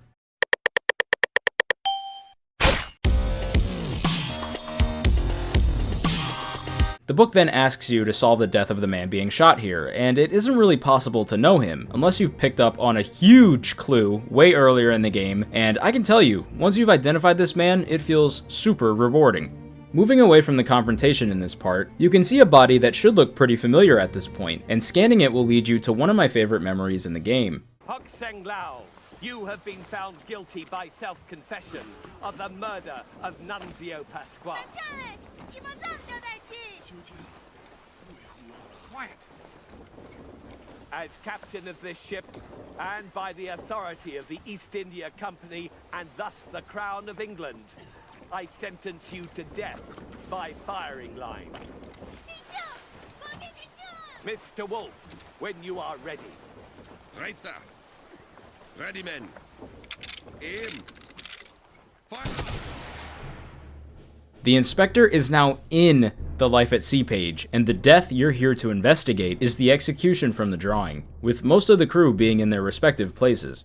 This memory can reveal a lot to you, since the captain explains to one of the Formosan guards by the name of Hokseng Lao that he is to be executed for killing a man on the ship by the name of Nunzio Pasqua. Miss Lim argues for his innocence while Beng tells her that it's already too late, which you can see in the drawing. Robert then tells a Mr. Wolf to ready his men for a firing line, which he does, leading to the execution of Hokseng Lao. And to tie it all off, in the back of the scene, we can see Edward Spratt drawing the page that would soon be called Life at Sea. After this, you can recognize that your bias of who is who in terms of the gunner and his mate were wrong, with this man being Christian Wolf, the gunner, and the older man being, I hope I say this right, Olus Wyatter, the gunner's mate. And I actually forgot to mark Olus down in the book at this moment, so just wait for his identity to be confirmed. Anyway, with you now knowing who Hokseng Lao is, that can tell you who the other Formosan who killed Nichols was, a man by the name of Chio Tan. In addition to learning this information, you can now correctly mark another 3 characters in the book, such as Edward Nichols, Chio Tan, and Peter Milroy, which now means the inspector is at 21 out of 60 identities. After all of this, the book will open up to the Hokseng Lao page, but his death can't really be certain since he was killed by firing line. But there will come the time to learn how he died once you're given the opportunity to analyze every single memory. Moving over to the next dead body shown during the execution, we can see the final memory that occurs during this chapter, and it will reveal who the biggest traitor of the story is, if it isn't obvious already. Hello? Who is there? Who is that? Is someone hurt? Senor Nichols, is that you? What are you doing down here? Oh, hello, yes. All fine here. Just, sorting some things. Watch your step. Here, let me help you.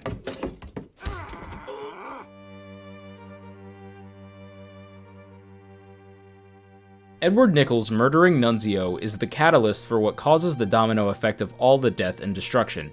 Now, he isn't the only one to blame for the mass amount of loss, but he is a major cause for it. He is the key traitor on this ship, and after he knocked out Hokseng Lao, who was guarding the magical chest, in his attempt to steal it, he was caught by Nunzio, who he then promptly kills.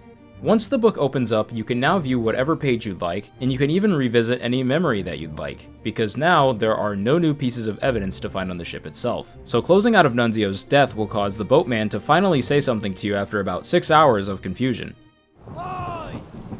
In there somewhere! Storm's coming! Finish your business and climb down here!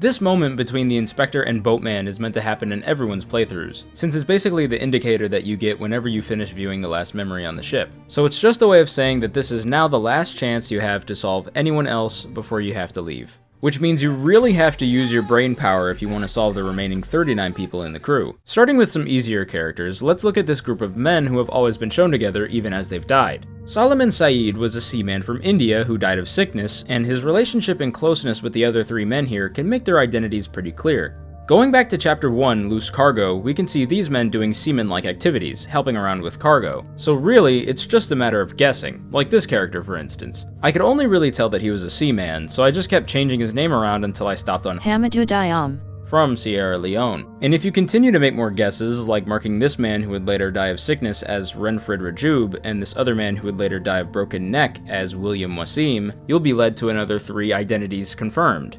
That being Renfred, William, and Nunzio, meaning the inspector is getting real close to the halfway point. Now me personally, when you get to this point in the game, I suggest retracing your steps, except in a linear fashion this time, but as a warning, it can quickly turn back into a non-linear investigation. So moving on to Chapter 2, A Bitter Cold, you can go back to this memory which features the room that I said would eventually be crazy. That's a surprise tool that can help us later.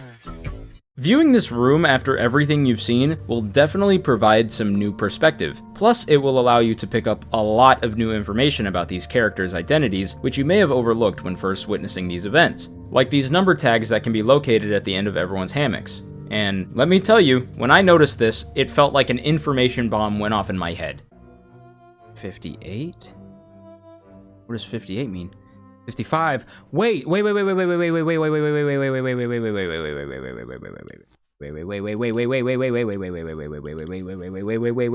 Noticing these number tags can definitely aid your investigation, but at the same time, it can also hurt it. Because looking at everyone's tags now shows their specific ledger number, like how 58 is what Patrick O'Hagan is listed as, and even though there isn't a feature here that makes him identifiable, we now know through his number here that this is O'Hagan under the blanket. So when you look over at that group of seamen from India as they try to wake up Saeed who had already passed in his sleep, you can notice that their numbers in fact match their names. This may lead you to assume that this final man who ends up surviving longer than the others is also an Indian seaman. But when you go to look at his number to identify him, it isn't a number like 52, but instead, it's an X. Immediately, this made me think that there wasn't a pattern within these tags and they were actually just placed randomly, since why is X next to these 50s?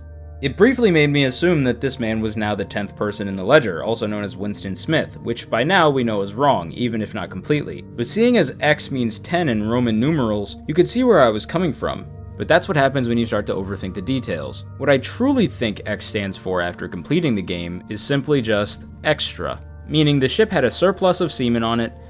Whoa. Meaning there was too many seamen on the ship, so this man was left with the extra hammock. Either that, or the X is a way of the game telling you to fill in the blank. if 51 is Renfred, and 53 is William, and 54 is Solomon, what number is this man? It's okay though, I eventually changed his name back from Winston to who he truly is. Moving away from the group of men from India, there's 3 guys sitting at a table playing cards, and they should look pretty familiar since we see 2 of these men get drowned by a mermaid while the other gets blasted through his chest.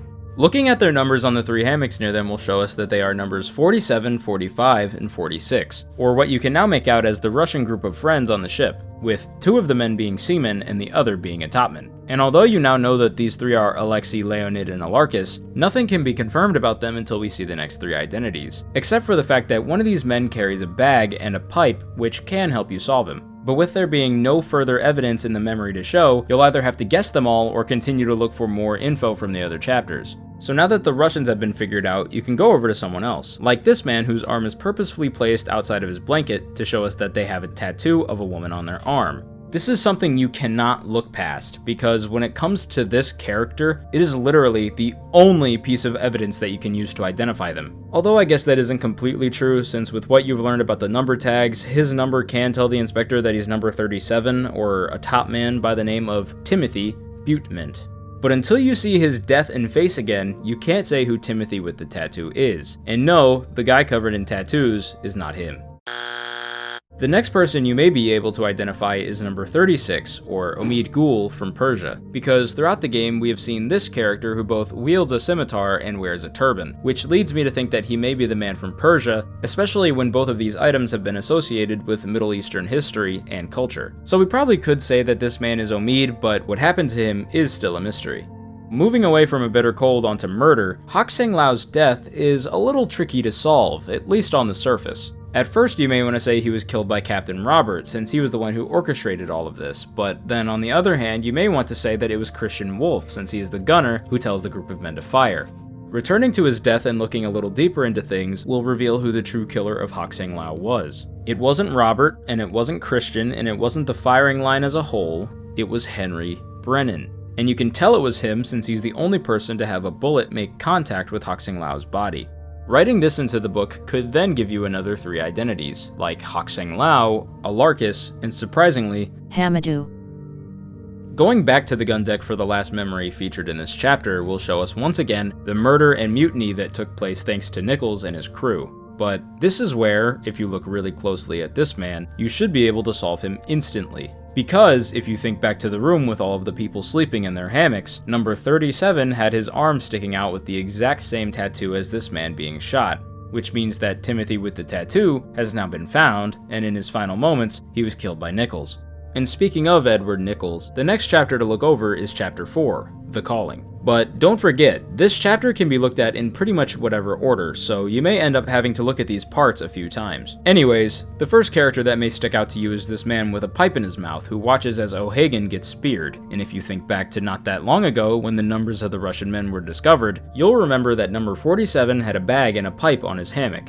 Which then tells us that the man who has the pipe, who will soon drown alongside Alarcus, is most likely Alexei Toporov.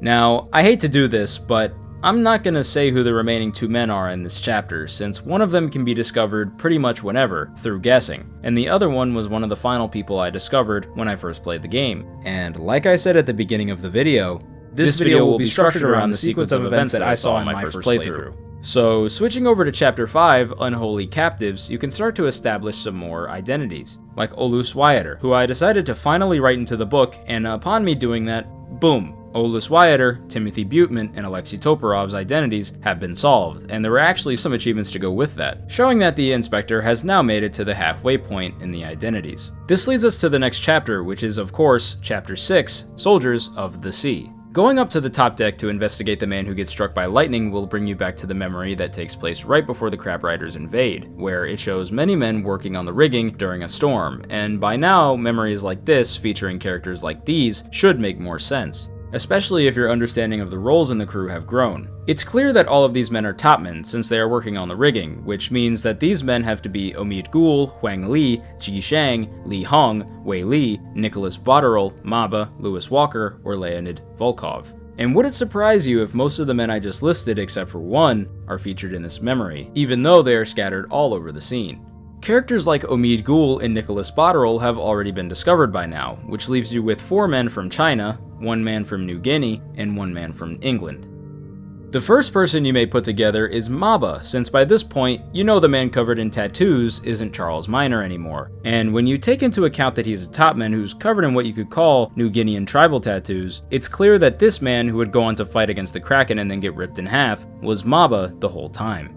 After Maba, another easy identity to solve would be Leonid Volkov, considering the fact that his buddies, Alarcus and Alexei, have been discovered, so you have no one else to confuse him with. So once you've written in Paul's murderer, the only top men you have left are the Chinese men, which you could pretty much guess at any time if you didn't find any other clues during the hammock scene. Oh, and you have Lewis Walker, and I guess if you're more attentive than I am, Lewis should be pretty clear to you, but I'm just telling you now, I didn't solve him here. But I did end up getting 2 of the top men from China correct, just from playing around with the name selector. And this led to another 3 identities solved. That being Huang Li, which is the man getting shocked to death, Ji Zhang, who would go on to be decapitated alongside James Wallace, and Maba, putting the inspector at 33 out of 60 identities.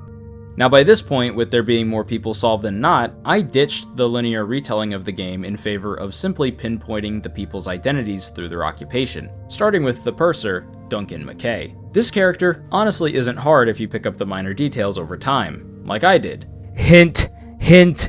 He's dressed differently, he's seen carrying books. Oh, and he's in the purser's office during Soldiers of the Sea. So, assuming this man is Duncan, you just need to figure out what happened to him, and that'll come eventually. There are some other characters that can be easier to identify, like the 4th mate steward, Davy James. And I mean, by now he probably should have been solved already, but once I noticed him standing next to Roderick, the 3rd mate steward, all of my doubts left. You are friends, or... Wait. Why did I never just immediately say that he was the 4th mate's steward? Why did I just never say that? Because he's standing right next to him in the photo. The next 2 characters to look for are the carpenter and his mate, Winston and Marcus. And I have already stated who these men are, but in terms of the playthrough, these boys were not solved until the final hours. Plus, these 2 can't really be solved until part 3 of chapter 5, where, like I said before, you can actually enter the carpenter's shop. And this is once again where my assumptions of status were proven wrong. Aha! Aha! Haha! Okay, I don't know how I missed this before, but yeah, guys, I know who the carpenter and the carpenter's mate are. You're the carpenter's mate, and you are the carpenter. Or not. I honestly thought I had good reasons to think Winston wasn't the carpenter, but rather the mate. And it was simply because he was the only one to look outside during William Wasim's fall, while Marcus kept working, which pretty much told me that one was less professional or something, I don't know. But anyways, using a bit more of my brain than usual helped add another 3 identities to the confirmed list. That being Winston Smith, Marcus Gibbs, and Nicholas Botterill, but just don't ask why he was confirmed so late. That I'm 94% sure is Nick. At this stage in the game, I honestly felt like my brain had been melted past return, because identifying 60 strangers with minimal pieces of evidence really does that to you. Like, you will literally start guessing characters for random reasons. Like this character, for instance. Someone dropped a pistol. Was it him? He dropped a pistol. Who has a pistol?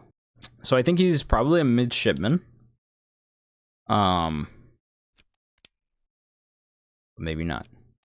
Just because he has a gun. He dropped a gun and it's bleeding out. And I don't think everyone just gets the right to a gun. Could be a steward. Probably, right? I don't know. Can't I just start, like, selecting names? I feel like I gotta have at least enough right that I could just say, you're you. I mean, looking back, this character isn't the easiest to solve, but I clearly had no idea what I was talking about. I even got to the point where I just started marking people with random names, and although the game does want you to do that sometimes, it's maybe not the best strategy, cause I started to convince myself that these guesses could possibly be right. And I have already shown that guessing the crew can benefit you, but it also can slow you down. Anyways, moving on to the Doom, we got some more characters to solve. This chapter during the Kraken's attack features many perspectives from different rooms and floors, but on the gun deck, you should have more context for most of the characters that appear. Like Christian Wolf, the gunner, who helped further the need for critical thinking skills once we pointed out that he had an accent.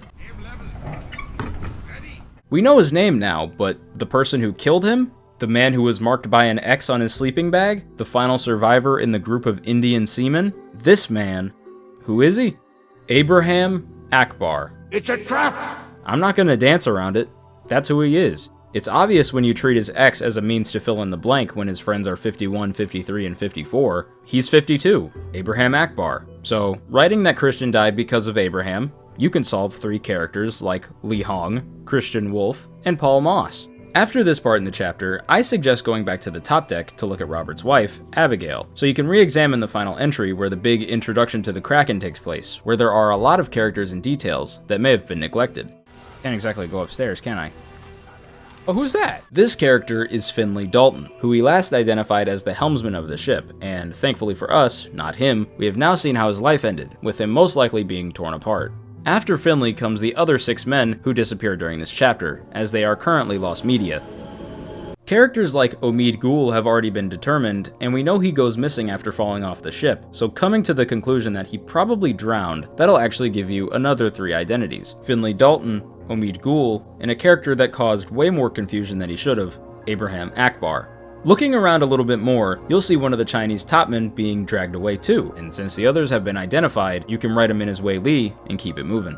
There were some other characters that went missing during the Doom, like Nathan Peters and his crew of escapees, but I'll show what happened to them a little later from now, since other chapters and characters ended up grabbing my attention. I even almost conjured up some brains in a brief moment of realization where I noticed that a certain group of characters all dress the same and even stand near each other. All the stewards are dressed the same, so these guys are probably all stewards. I don't know why I was... Although the only one that I'm set on is this guy. I don't know what happened to him, but we'll figure it out. I know the 3rd steward, so you're probably the 2nd or the... The hell are you? This is the 4th. You're the 3rd. So there is another steward. It's not this guy. I'm not saying it's him, but it's either him or him. So he's probably the 2nd mate steward, just based off of clothing. Later. He would be the one who's got the ship stewarding going on. But that's just the theory, game theory. In terms of the chapter that ended up grabbing my attention, that goes to Chapter 9, Escape, merely because of the mass amount of characters that were still marked as incomplete, such as Henry Evans or Alfred the Bosun. And when re-examining Alfred's dead body, you'll come to notice that he, doesn't have an arm. And this really isn't new information since he was always lacking his left arm in this scene, but I just missed that somehow. Looking past Alfred's death, you still have Henry and his crew as well as the stabbing victim. And in terms of Henry's whereabouts, this is when I finally recognized that it was written into the book that his office was in Morocco, which means that he and the others escaped to Africa. So watch as I correctly identify 2 different groups of 3 back to back, with the first group being Alfred, Davy, and Wei Li, and the second group being made of 2 easy guesses, Emily Jackson, also known as Leonid's killer, Miss Jane Bird, and then of course, Henry Evans. W. Henry. I didn't even notice that Henry was still alive, man. He did nothing wrong this whole time. He was helping people out. He wrote this book. W. Henry. It's honestly such a great feeling once you see that you've identified a group of 3, so seeing 6 characters in quick succession just feels euphoric. And now the Inspector is past the 45 character mark, meaning he is even closer to being finished with this mystery. Moving on to the next 3 characters, we're going back to Nathan Peters and his crew that tried to escape at the beginning of the Doom after killing Lars. Now, their disappearance isn't referenced again until near the end of the chapter in Part 7, which is a memory that we haven't had to pay much attention to, except for when we first viewed it at the beginning of the game, where you watch as Maba gets ripped apart. Revisiting this memory, though, will show you a detail that I'd honestly say is easy to miss or forget about thanks to the time spent between this memory and when you locate Lars's body. Okay. Oh, shoot! How did I miss them? Dude, they're all dead. Okay, yeah, that's them. I don't know how I missed that. They start you here, like this shot, so I guess, I don't know. You're already preoccupied. Yeah, these 3 are dead. So, it's actually kind of easy. Why is this game actually kind of easy? What? So yeah, Nathan, Duncan, and the other guy didn't get far at all, and they were tossed into the air by the Kraken, and then were drowned. And now that we've seen that, Nathan, Duncan, and Leonid can be solved, leaving us with only a handful of people left, and honestly, you could probably just guess the remaining men, but where's the fun in that? The only people in the crew whose fates haven't been confirmed aside from Martin and Philip are Alexander Booth, Zungi Sati, Samuel Galligan, George Shirley, John Naples, Thomas Lenk, and Lewis Walker. So this should be pretty easy for you to do either through the process of elimination or by looking around for more clues. Although I will say a lot of these characters are easy to narrow down, especially when you remember the memories that some of them have been featured in and what their relationships were like with certain characters. It's just a matter of writing them in the book as well as how they truly died, and by this point you should know how everyone died. So go ahead and guess a few men. It won't hurt, but to save us some time, I'm gonna quickly identify these last guys for you. Alexander Booth. This man has been featured in memories that involve helping move stuff around with other seamen, and since there's only a small amount of them remaining, I just guessed them. And when he set out with Nathan and Duncan, he drowned too. Zungi Sati. This character has been shown wearing the same clothing as the other stewards, as well as being helpful around the ship from time to time. And when going back to his death in Soldiers of the Sea Part 7, you will come to notice that he was actually not killed by the spike from the Crab Riders, but rather killed by a missed shot from Charles Minor. Samuel Galligan. If it wasn't already clear from the back and forth that this character has with Nichols during the calling, or from the steward-esque clothes that he wears, this man is Samuel Galligan, the second mate steward, also known as the guy who gets stabbed in the neck by Beng after failing to keep him tied up. George Shirley. George, alongside Christian Wolff, dies during the Doom Part 3, where he can be heard falling overboard after the cannon shot.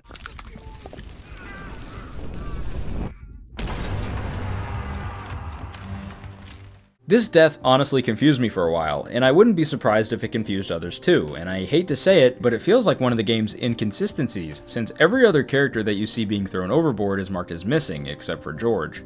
Outside of his death, there are actually a few ways to identify George, because if you go back to any scene featuring a hammock, number 59 is an odd one out since it's mixed in with the Chinese topman. And if you find yourself back at part 2 in the Doom, you can actually see George having a drink across from Wei Li with his hammock right behind him. The other way of identifying George is the way I did it, through the process of elimination. My leg! This guy gets his leg cut off by Philip, which leads to him bleeding out on the floor, and in the same memory, he's literally referred to as John. This leaves us with 2 more characters, and it's literally a 50-50, so you could try both of their names until you get each of them right. But just to make things more apparent, Thomas Lenk. Thomas is listed as a midshipman, and from what we know, this guy can be seen hanging out with Peter and Charles, who are both midshipmen. So that tells us that Thomas is most likely this guy who has been seen with them in pretty much every memory that they are featured in, either slaughtering cows with them or trying to survive incomprehensible horrors. Thomas's life is cut short when he is stabbed in the back after trying to alert the captain of Aloose and John Davies' mutiny. Lewis Walker. He was the final topman alive after all the chaos, and one of the only British ones on top of that, which makes him pretty easy to identify. It's funny though, because he's one of the first people you see in the game, yet he was one of the last that I identified. And with that being said, all of the identities, except for Martin and Philip, have been solved. So give yourself a round of applause if you've made it this far and actually were able to understand anything that I've been talking about. Because now you've made it to the biggest milestone in the game, where the inspector can now return to the boatman and prepare to mail the book back to Henry Evans in Morocco. But first, the duo has to sail away from the ship and head back to their office at the Honorable East India Company. This skips the game to a week after the inspector's investigation, where he is now given an insurance assessment based on the tragedy that happened at sea. And all 60 characters have an assessment based on what they had done on the ship, with each showing an estimated amount that their estates were either fined or awarded. This ends with an overall amount of £29,000 in claims, which in modern times translates to a whopping £2,259,775.21. Or at least that's what this website says. So, after reading the assessment, the inspector signs his name, which shows us one final clue about his identity, since we can see that his initials are A and G, while the rest of his name is just squiggly lines. Anyways, the inspector decides to keep the memento mortem and then returns the book back to Henry in Africa. And I don't blame him for keeping the pocket watch because, I mean, it is a pretty cool device. The game does one final time skip and brings the inspector to 1 year later. Here we can see the inspector drinking tea at his desk during a thunderstorm in what is most likely his house. Throughout this sequence, we can hear the voice of what I believe is the inspector's maid or housekeeper as she retrieves a package for him from someone she seems familiar with. Oh, goodness. What a nice thing. You know, you shouldn't be out in it then. Right, well, get yourself home then. And tell Father I said hello.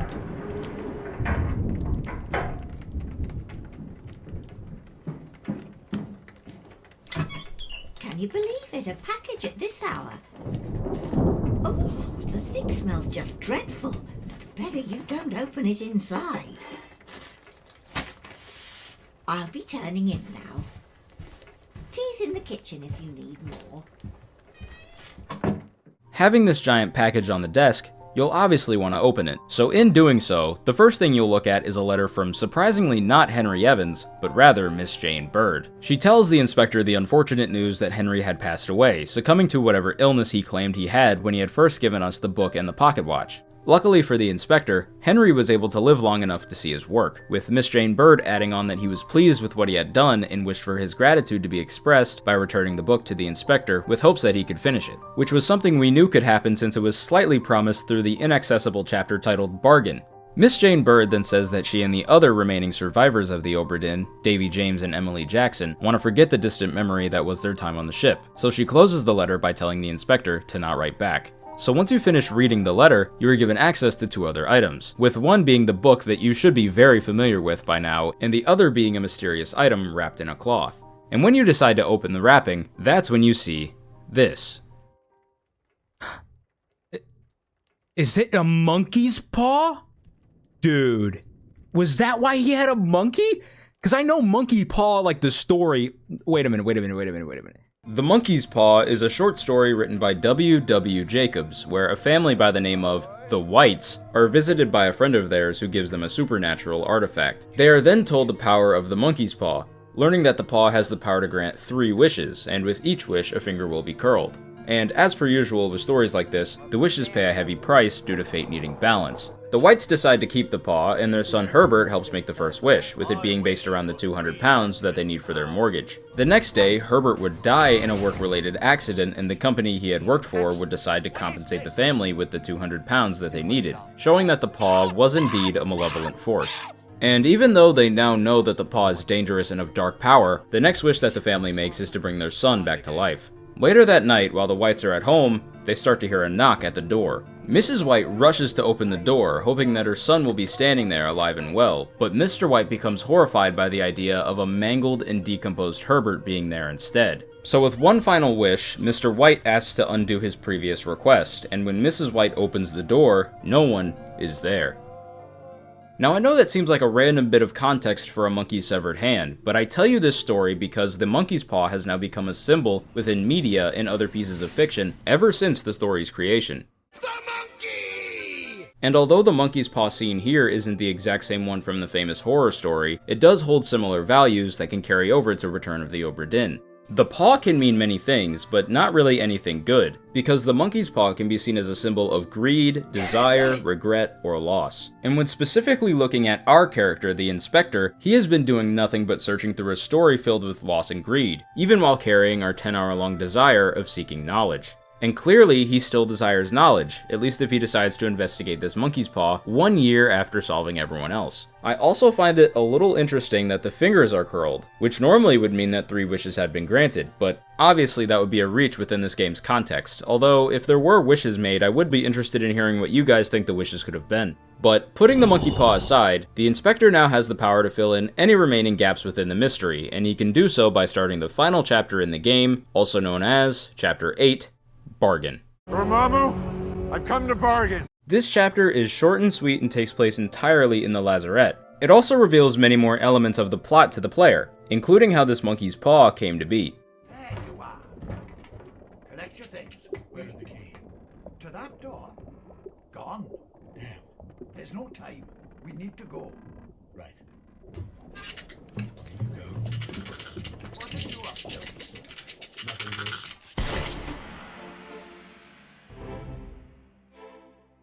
Now this is something that you may overlook, but you have to think. Henry Evans is the one who gave the inspector this pocket watch. And even if we don't know where he got it from, he is clearly aware that it has the power to view memories wherever and whenever a death occurs. So he knows that things will be discovered once the ship returns home. So once he learned that the key to the lazarette was gone and he saw no other way to determine the events that transpired in the room, Henry had to think quickly and use some sort of foresight and make the sacrifice play. As a result of this, he attached a rope to his pet monkey that we've seen throughout the game and shot him inside of the lazarette, so that in the future, whoever would investigate the ship would be able to view the events that happened.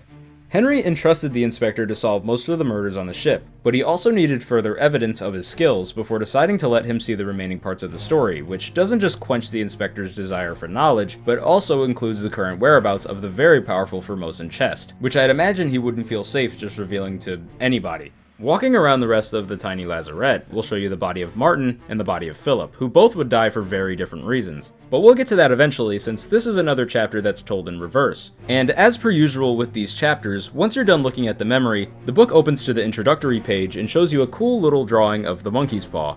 This then leads to the book flipping to the moment we're currently at, where we can see the words, "A friendly but not entirely pleasant monkey companion was sacrificed in the pursuit of knowledge," further confirming the symbolism in Henry's monkey paw.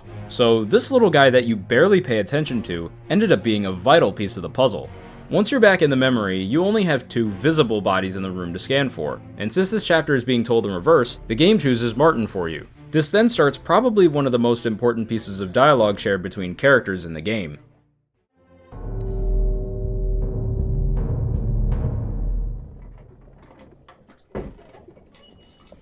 A third shell. The captain didn't toss them all. Leave it. Help me lift it.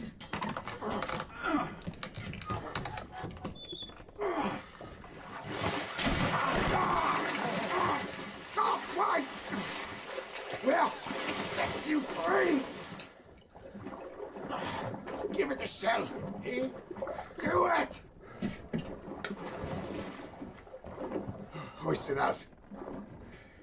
To the main deck. Throw it over. Lock the door when you leave. Get the tail, boy.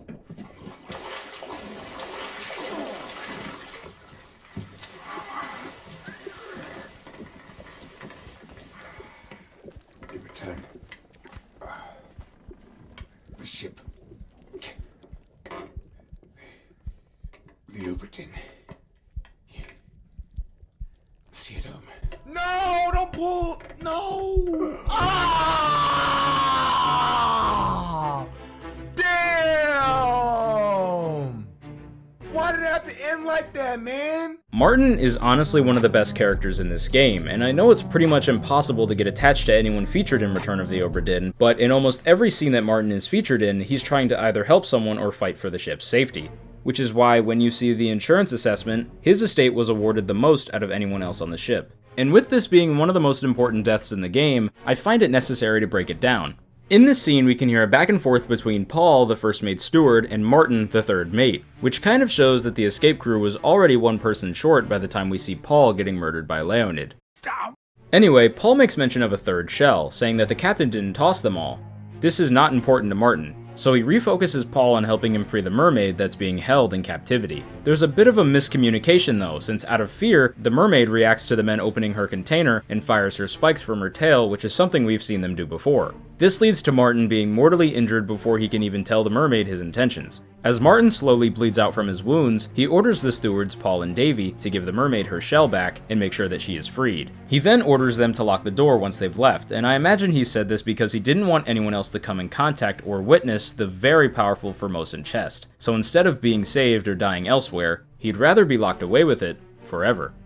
This then puts Paul in slight control as he tells Davy to get her tail. Martin, who would soon die, then makes one final request to the mermaid before she's officially saved by the stewards. He asks her to return the Obra Dinn home after all of this in exchange for her freedom and his life, which then reveals to the inspector that the shiny spot in the water that you're able to see throughout the entire game isn't just there for decoration, but rather to show us that the mermaid did indeed fulfill the promise and was holding onto her shell while watching us from a safe distance the entire time. And although very slightly, the brief moment shared between Martin and the mermaid reminds me of the story of the deity called Atargatis. To sum it up, the story revolves around the goddess of fertility as she falls in love with a mortal man. Eventually, she would accidentally cause the man's death and then throw herself into the ocean to drown out of her own shame and guilt. This would then cause her to transform into what most people would call a mermaid.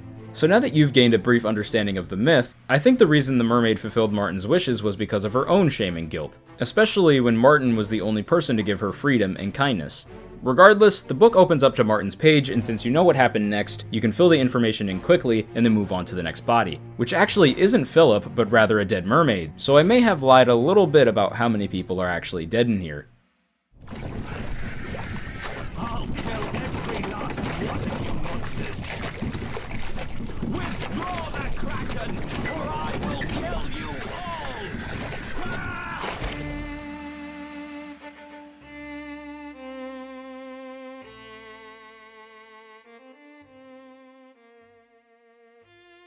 Let's talk about the title of this chapter, because I see it as one with multiple meanings. In fact, I think a lot of the titles in this game have multiple meanings. But in terms of this one, it's obvious that the true bargain that the chapter is referring to is the deal made between Martin and the mermaid. But to get to that point, the mermaid had to watch as Captain Robert murdered the others, which is what I see as the first actual bargain. Because really, all a bargain is an agreement between two parties or a negotiation.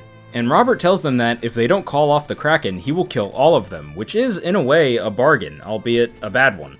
But one thing that this also reveals to us is that when Abigail goes looking for Robert during the Kraken's attack in the Doom, and Martin responds to her saying that he is below deck, this is what he was doing. He was torturing the mermaids so that the attack would stop. Which explains why when Alfred bleeds out from his injuries, he is left confused at the fact that the Kraken just left. But either way, Robert's bargain works. Sort of. Eventually leading to both Martin's death and the second bargain, which happens due to the mermaid's fear of the men on this ship, so shout out Captain Robert for traumatizing her.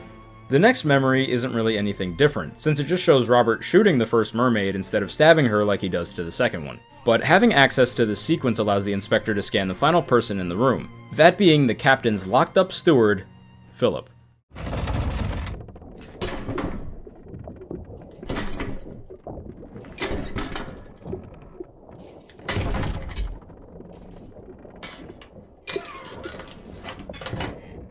What's this?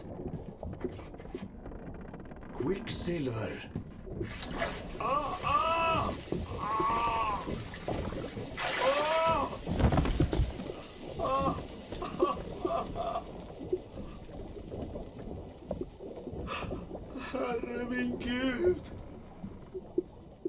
Philip, just like Bang, burns to death after touching the contents of the chest, which further gives weight to why they wanted to leave it locked on the ship forever, seeing as it clearly was not meant for mortal men. But in the end, Philip got a little too greedy and grabbed the silver and then suffered for it.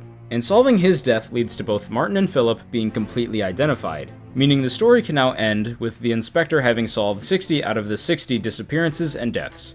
He then takes the book and places it on his shelf that's filled with other trinkets and artifacts, which most likely came from other investigations that he solved. And well folks, that was Return of the Obra Dinn. And now that you've seen it all, let's recap what actually happened in the game, linearly this time. In 1802, Robert Witterell, the captain of the Obra Dinn, and his crew of 51 men would set off on a voyage with the purpose of transporting cargo as well as its 9 passengers, which included Edward Spratt, the artist, Abigail, his wife, Nunzio Pasqua, Emily Jackson, Miss Jane Bird, and the 2 Formosan royals who were traveling with both a magical chest and a very powerful shell, which was watched over by their personal guards. And little did they know, these items that they brought with them would soon cause the deaths of 56 people on board. But before any of that would occur, the Obra Dinn has to take on cargo while it's still at its port in Falmouth. The events that transpire in loose cargo happens under the supervision of Lars Lind, who would accidentally drop a rope holding a pallet of cargo, which would then crush both the seaman Samuel Peters and an unidentified stowaway. And although there are no known repercussions shown, a lot of the crew was able to witness this event, and eventually Lars would have to pay the price for this mistake.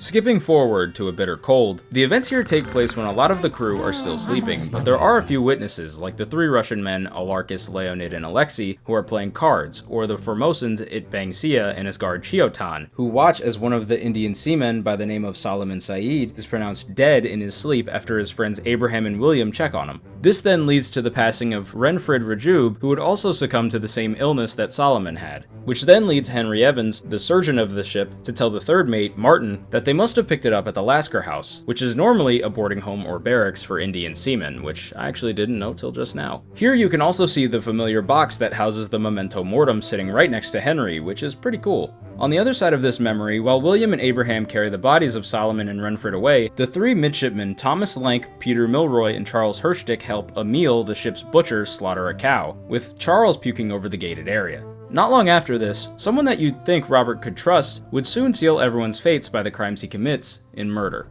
The events here take place over a brief period of time, with it starting at Edward's attempt at stealing the Formosan treasure in the cargo hold. But his plans are soon ruined, since after knocking out the Formosan guard Hock Seng Lao, he is interrupted by the passenger Nunzio Pasqua. So, as one does, Nichols kills Nunzio and then uses his connection with Robert to frame the murder on Hock Seng Lao. Which works, because Hock Seng is soon executed by firing line, although technically by Henry Brennan, in a memory that would be drawn by Edward Spratt and then placed into the book in a page titled Life at Sea. After this execution, during the late night, Nichols and his crew of mutineers would steal the chest and abduct the two Formosan royals, It Bang Sia and Bun Lan Lim, with characters like Lars Lind or Peter Milroy trying to make an attempt at stopping them but ending up injured instead. Timothy Buteman also tries to stop them but gets the worst of it since he ends up being shot dead by Nichols. And before anyone could get back up to report this incident, Nichols and his crew were already gone. This brings the crew of traders to The Calling, where during a conversation about reaching the Canaries in a few days and getting away from the Obra Dinn, they are quickly interrupted by an ambush of mermaids, with the first death being the Chinese topman and translator Li Hong, who gets a spear right through his chest. This leads to instant mayhem across the group since they weren't prepared for an attack like this. At least everyone here except for Bang and Miss Lim, since they were already aware of the monsters and the power that the chest has. The mermaids attack quickly and violently, dragging Alarcus into the water while also spearing Patrick O'Hagan through the neck. Bang, from across the water, tries to verbally aid his wife while also using the spear going through Li Hong to cut his bindings. This allows Bang to grab a knife and stab Nichols' steward, Samuel Galligan, in the neck. But on the other side of the water, Nichols cowers in fear as Alexei is also dragged into the water while Miss Lim's throat is slashed, meaning that the only crew members left alive from this point are Bang and Edward. Or are they? In a last-ditch effort, Bang takes the shell and uses it with the chest to release beams of energy that temporarily stun the mermaids. And although it was a good attempt at saving everyone, it actually wasn't, since Miss Lim is already dead and now he's been given life-ending burns. Edward sees an opportunity here and picks up the stunned mermaids and decides it would be a good idea to do a 180 and bring them back to the Obra Dinn. This obviously doesn't go the way Nichols assumed it would, and he's shot on sight by the remaining Formosan, Chio Tan, while the captain's steward, Philip Dahl, watches from the top deck. And now with two rowboats filled with treasure, dead people, and mermaids next to the ship, the captain decides to bring the items on board, unintentionally making both the mermaids and the crew the ship's unholy captives. After this, Martin, the goat, gets the seamen to bring the cargo on while Robert interrogates Chio Tan with questions translated by Huang Li, asking him what he knows about the chest and the mutiny. But all that Chio is willing to say is that they will all die if they don't protect the shell, and it'll all be the captain's fault. And before Robert can get anything else out of Chio, the moment is quickly ended by the mermaid, who shoots spikes out of her tail through the net that she's being held in, killing both Chio Tan and the seamen holding him back. Hamadu Dayam. This moment is witnessed by a lot of the crew, with most of them being seamen carrying the boat's cargo into the ship. But there is also Alfred and Charles who are able to dodge the spikes coming at them, as well as the two surgeons, Henry and James, who are watching from a distance as they stand near the bodies of Nichols and the two Formosans. And not long after the crew started transporting the mermaids to the lower levels of the ship, the surgeons make their way over to the bodies of Hamadu and Chio for inspection. At the same time, other important characters like Robert, Martin, William, and the two gunners can be seen talking to each other about their current situation, while the other seamen continue doing their job. Then, on the gun deck, while these men carry the mermaid to the lazarette, the ship's cook, Thomas Sefton, tries to humor the men by saying he could cook them up a nice meal after seeing the visibly giant tail of the mermaid, which I don't blame him since it probably tastes like lobster. Thomas would regret getting touchy with the tail since it would then strike him in the face, killing him instantly. This subsequently causes William Wasim to lose his footing and fall down the stairs, where he would break his neck and then die. And with characters like Philip Dahl running away after witnessing these events, you can begin to understand why he would start to believe that there was a curse being brought onto the ship. Which obviously leads to him cutting off John Naples' leg, because that will solve the problem. Anyways, while the other characters continue to bring down the cargo and take care of, as well as mourn, William and Thomas, Henry, James, Robert, Alfred, and Charles rush down from the top deck to the gun deck to see what happened. Olus, the gunner's mate, on the other hand, also tries to help out by stopping others from getting involved. Robert confronts Philip, of course, but all Philip can say is that the captain will doom them all if they do not free the mermaids and throw them back into the sea. But Robert, after being faced with the reality that his own steward of 20 years was capable of committing a crime like this, ignores Philip's words and orders Charles to lock him up in the lazarette alongside the mermaids. This was a bad decision because he should have listened. This then brings the story to part 1 of Bargain, which I imagine happens maybe a few hours after Philip is thrown in the lazarette, where we can hear and see that Philip got too interested in the contents of the chest, since after he managed to break free from his bonds, he opened it and then met a very similar fate to It Bangsia, who burned to death after doing the exact same thing. So Philip died with the ship's perception of him being a crazy man and nothing more. But his claims of the crew being doomed would soon be proven true.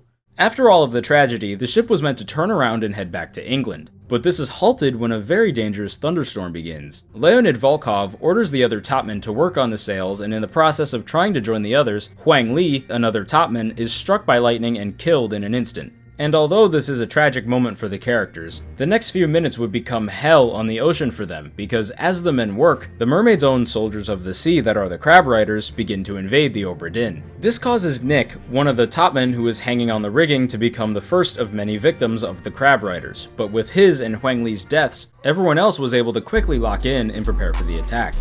Everyone either hides or quickly makes their way to the inside of the ship to arm themselves, which leads to a brief Soldiers of the Sea versus Soldiers of the Sea war, because like I said before, this all happens in a matter of minutes. And although it isn't made clear in the moment, the crab riders do have an objective, and they are set on it, almost treating the men that they're fighting as obstacles just standing in the way of their goal. One of the first to die on the gun deck is the carpenter's mate, Marcus Gibbs, who goes out saying, "Come on, boss. No, get there. Hey, cat!"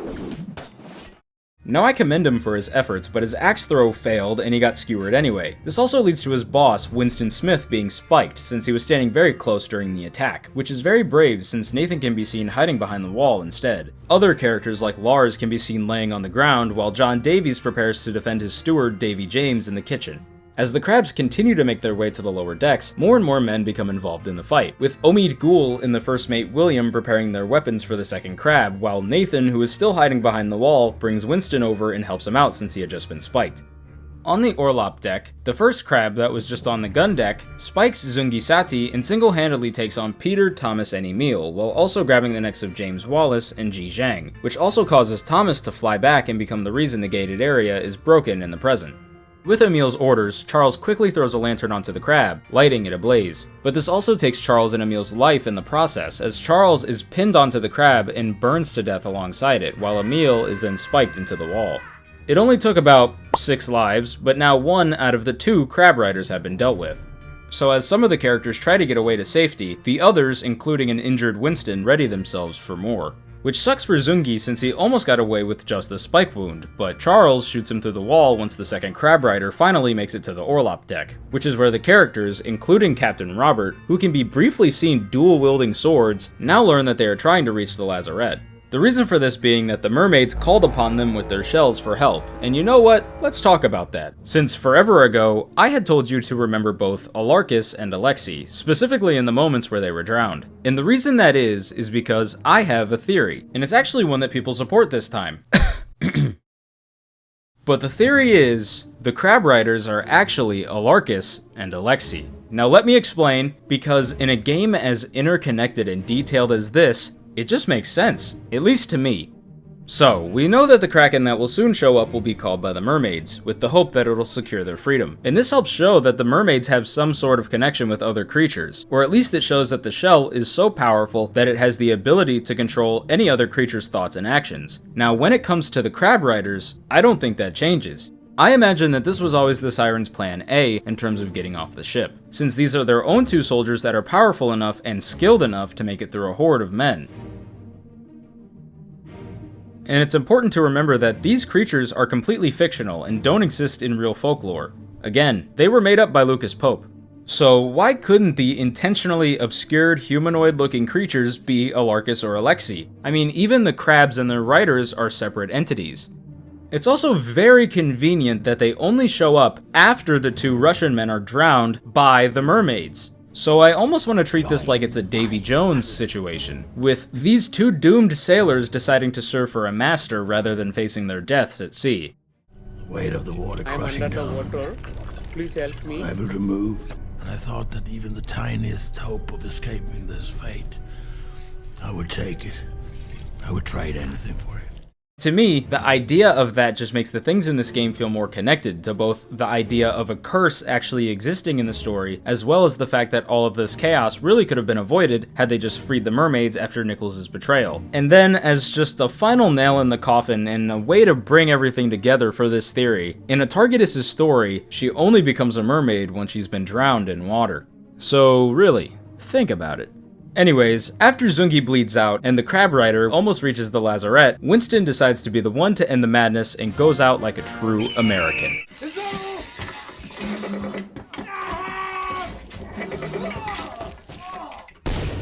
Other characters like Alexander Booth, Nathan Peters, and Maba watch and even try to help in this moment, but with Winston's hand mortar killing the crab, the Obra Dinn crew, after losing 9 men of their own, finally won. But little did they know, their true doom hadn't even begun yet. Understandably, after being a part of all that, the purser, Duncan McKay, and the 2 previous seamen, Alexander Booth and Nathan Peters, try to get off the Obra Dinn. Lars Lind, who was also involved in the fight against the crabs, wants in on the escape plan, but Nathan doesn't allow it as his brother, Samuel Peters, was killed by Lars all the way back when they were still at port in Falmouth. So as revenge, Nathan clubs Lars to death and then escapes with his crew. A little while later, things seem to have calmed down, since some of the crew, including Martin and Roderick, can be seen preparing meals. But that doesn't mean that the crime went unnoticed, since John Davies, his steward, and Omid Gul find Lars and investigate what happened. They wouldn't get too far in their investigation though, since when looking at Edward Spratt's situation, he, went out in a shitty way. This starts the beginning of the Kraken's attack, and the men on the gun deck prepare to retaliate with their cannons, but that ends poorly for many as Abraham Akbar is crushed to death between a wall and a cannon after its fuse had been lit. So, cannons doing what they do, it shoots its ball and shreds Christian Wolf into smithereens, while also proceeding to make George Shirley fall overboard.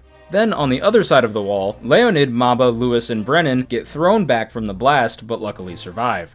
Martin then comes back, asking what's happened since this is another event that started abruptly with no preparation, similarly to the previous attack. Roderick tries to tell Martin that one of the cannons are loose, but because of the Kraken's manhandling of the Obra Dinn, Martin catches that it's about to slip before Roderick can move away from it, so Roderick is crushed.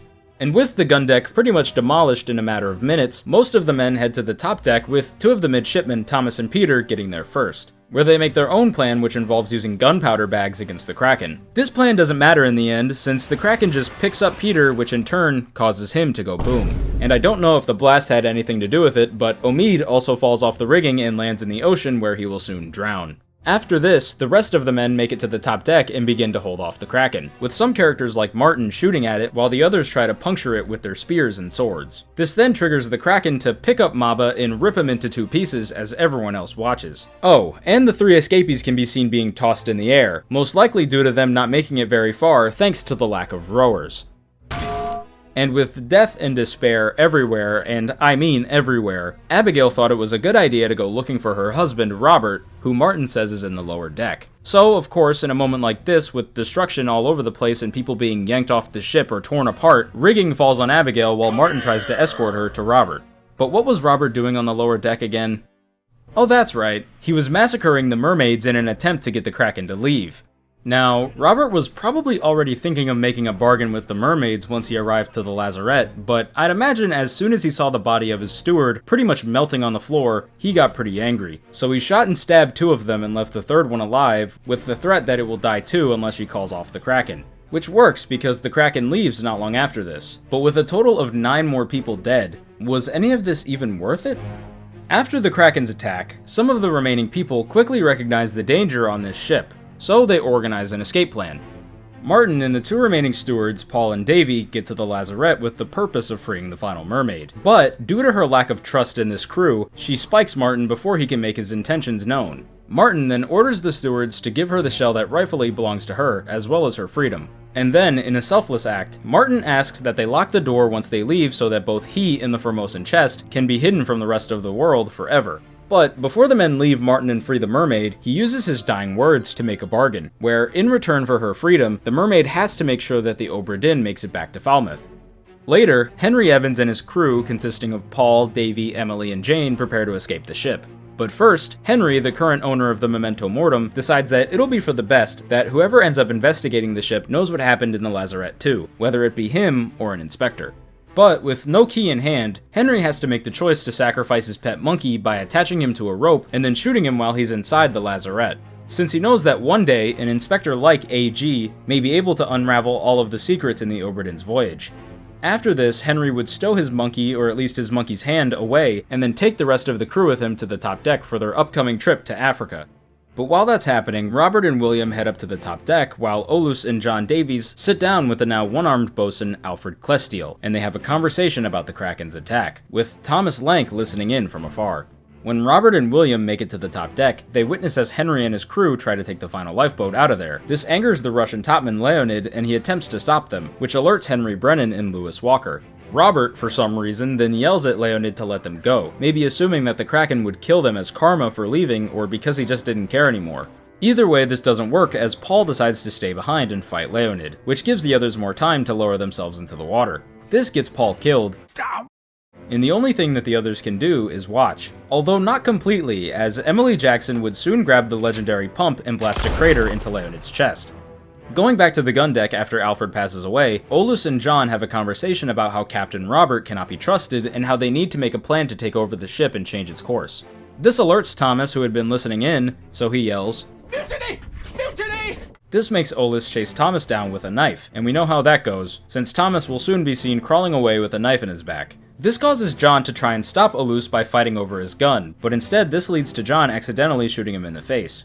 Back on the top deck though, the escapees have made it out with their lives, and Robert can be seen holding his head in his hands, most likely due to the feeling of defeat and loss. Lewis, on the other hand, decides to take care of the bodies by tossing them overboard, while the other two men, Brennan and William, go to investigate the noise coming down from the gun deck. And Brennan walking in on the sight of John standing over two dying men, he immediately thinks that John was murdering people on purpose, so he clubs him before asking any more questions. Bonk!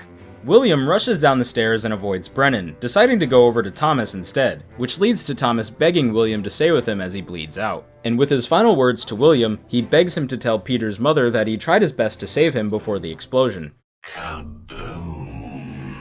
As Lewis heads down the stairs, William yells for Brennan to get the surgeon's kit, which makes sense since both the surgeons are gone now. But this obviously won't fix anything since Thomas dies right here, leaving only William, Brennan, Lewis, and Robert as the final souls on this ship, bringing them even closer to the end of this story. After all of this, the captain, feeling defeated, locks himself in his quarters until morning, but William, Brennan, and Lewis have had enough and see the only way off the ship being through the usage of the magical shells. So, as William and Brennan try to force Robert to open the door, Lewis makes his way to the back of the poop deck. Robert is somehow one step ahead and shoots his first mate and best friend, William. This makes Brennan rush into Robert's room, where he holds him at a distance with a spear and tries to get him to tell him where the shells are. And of course, Robert claims that they are at the bottom of the sea, which in this moment in time is kinda true. But Brennan sees this as a lie and stabs Robert in the shoulder, which was a big miss because he then gets his throat slashed, leaving Lewis as the only other person remaining. His attempts at stealth fail poorly, because all he can do is get Robert in his side before his brains are smashed in. And with Robert winning the 3v1, he decides to take things into his own hands. But first, he apologizes to his wife, Abigail, for everything he had done. Who knows, maybe if he had listened to the many warnings, most of the crew would still be alive. But he didn't, and now he's here, isolated and alone. And it's not to say that Robert was this evil leader with ill intent, because he clearly cared for his crew. He tried his best to help, but not in the ways that are best. So it was his fault in a way, but only because he unknowingly caused it to get worse. And by the time he was able to feel regret, everyone else was dead but him. Let's look at it this way. Robert was the captain of a ship meant for transporting cargo, and for the most part, things were going according to plan until his second mate Nichols and his crew decided to betray everyone. It was Nichols, the cowardly traitor, that brought the mermaids to the ship, but it was Robert who kept them, and then continued to keep them. That was his fatal error, and by the time the storm came and the crab riders invaded, many people had died before he could even do anything. Although in that moment, I probably would have been willing to toss all of the mermaids off the ship, but not long after this, the doom starts with the Kraken killing even more people, including his wife, which he probably didn't even know about until after he killed the two mermaids, which I guess in his mind was the right option for a situation like this. The idea of fighting their violence with more violence when all they truly needed was compassion from a character like Martin.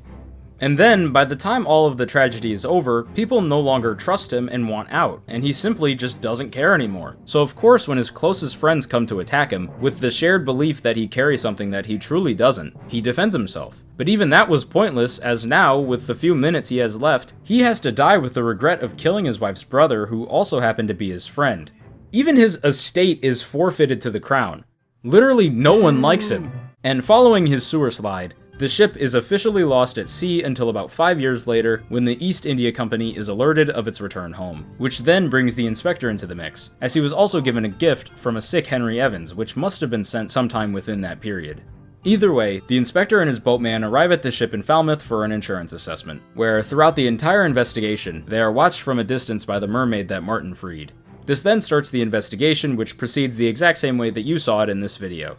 Once the inspector is done, he returns to the rowboat and goes back to his office at the East India Company, where he can look at the finalized assessment, sign it, and then mail the book back to Henry Evans in Morocco. This skips the story to a year later, where, as the inspector drinks his tea during a stormy night, his maid grabs him a smelly package that came from Henry. This package includes a letter from Miss Jane Bird, stating that Henry had died from his illness, but not before he was able to view the inspector's work, which pleased him very much. Jane then says that she and the other two survivors want nothing more than to forget the voyage, so the inspector is to never contact them. So, respecting these wishes, the inspector examines the bargain chapter in the same order that I explained it to you, and once he finishes, he closes both the book and this chapter of his life forever. The end. So now that I've told the story twice, both non-linearly and linearly, I hope whoever may have been lost or confused throughout this video has now gained full clarity. But would you be surprised to learn that the game doesn't actually end there? Now don't worry, I'm not going to tell you about some other 8-hour-long non-linear Obra Dinn DLC or something, even though I wish that was a thing, but instead, I'm going to tell you about some of the extra content featured in the game that helps give it a little bit more replay value. So like most other games, Return of the Obra Dinn has achievements, and as you play the game completing its chapters and solving identities, you unlock more and more of them, and by the time you're finished with your first playthrough, you should have at least 14 out of the total 16, which is purposeful, because what the game wants you to do now is replay the story at least once or twice, which I took the liberty of doing for your entertainment. And before I get any deeper into 100%ing the game, I should probably explain what the last two achievements actually want you to do. The first of the two achievements, called Abandon Ship, is fairly simple, since all it wants you to do is to leave the ship without correctly identifying all of the characters, and this actually works perfectly alongside the second achievement, which is called Captain Did It, because what that trophy asks you to do is to write in the book that every single character was killed by Captain Robert, hence the name Captain Did It. So that means if someone got shot by a cannon, nope, that was Robert. Or if someone was stabbed in the chest, that was also Robert. And if someone was, I don't know, ripped apart, who do you think did that? These achievements shouldn't be super hard for you to get, since by this point, as you replay every chapter in memory, you should be able to quickly identify most of the characters in the investigation. Although I will say, even if you speedrun the story, it will still take you about 2 hours to get to the point where you can get off the ship, so make sure you don't screw up your new objectives, or you may have to try and rewind a bit. But if you do complete the steps correctly, when you get back to the inspector's office, you won't even get the monkey's paw or the book, but you will get a new letter from Miss Jane Bird, which says, Chief Inspector, I write to you with the unfortunate news that Dr. Evans has passed away. He succumbed to his illness shortly after receiving your package. Although his health was generally poor, receiving the Obra Dinn book in such an incomplete state further disheartened him. Fuck bollocks. Receiving the Obra Dinn book in such an incomplete state further disheartened him so thoroughly that he was unable to recover. He used his final moments to express the extreme regret he felt with entrusting such a remarkable task to you. We thought you should know. Regards, Jane Bird. So yeah, Henry died an even worse death, filled with regret, all because of your need for achievements. You terrible person. But all jokes aside, this is the worst ending that you can get in the game, as there are 3 different letters that you can receive depending on how well you did on the ship. Each ending also changes how the inspector's bookshelf looks, with each one showing more or less trinkets near his other prizes. I guess to maybe show that the inspector was actually an idiot this entire time who hasn't been able to solve anything over all of these years? Anyway, the first and canon ending is the one featuring the monkey's paw and the bargain chapter, which can only be obtained from solving the entire crew on the ship. It's also the ending with the nicest letter, since it says that Henry was pleased to read our findings before he died. The second ending is this one, which is in no way a good ending since no one was solved and Henry died feeling regret for trusting us. The third and final ending is more of a middle area, which can only be accessed if you solve 30 to 56 of the fates instead of the full 58. You also don't get the bargain chapter here, but the letter you receive is at least a little nicer than the bad ending one, since even though the book wasn't fully solved, Henry was still appreciative of the inspector's attempt.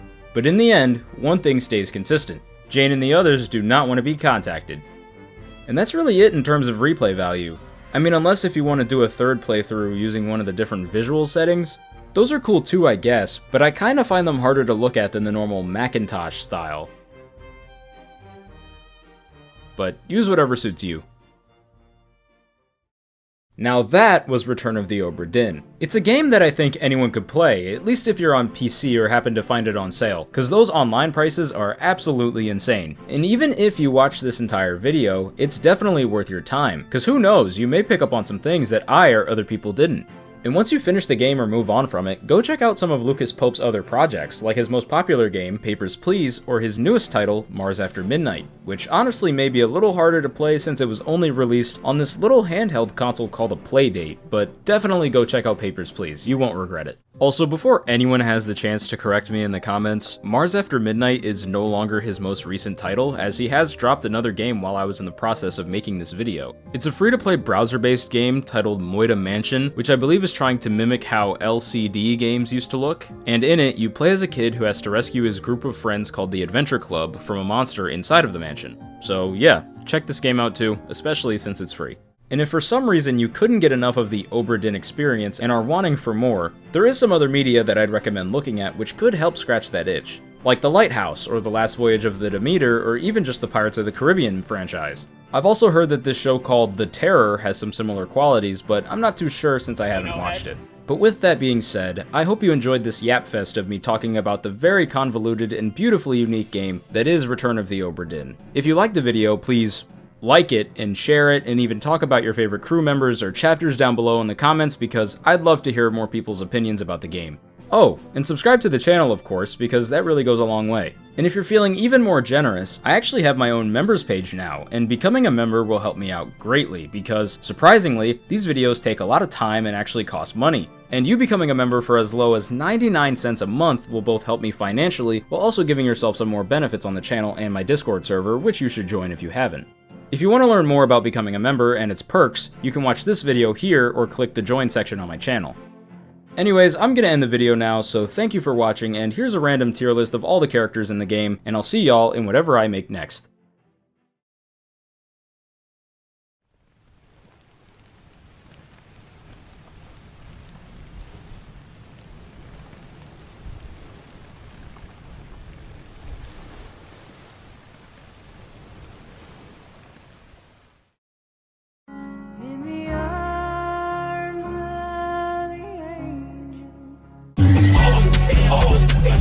Oh,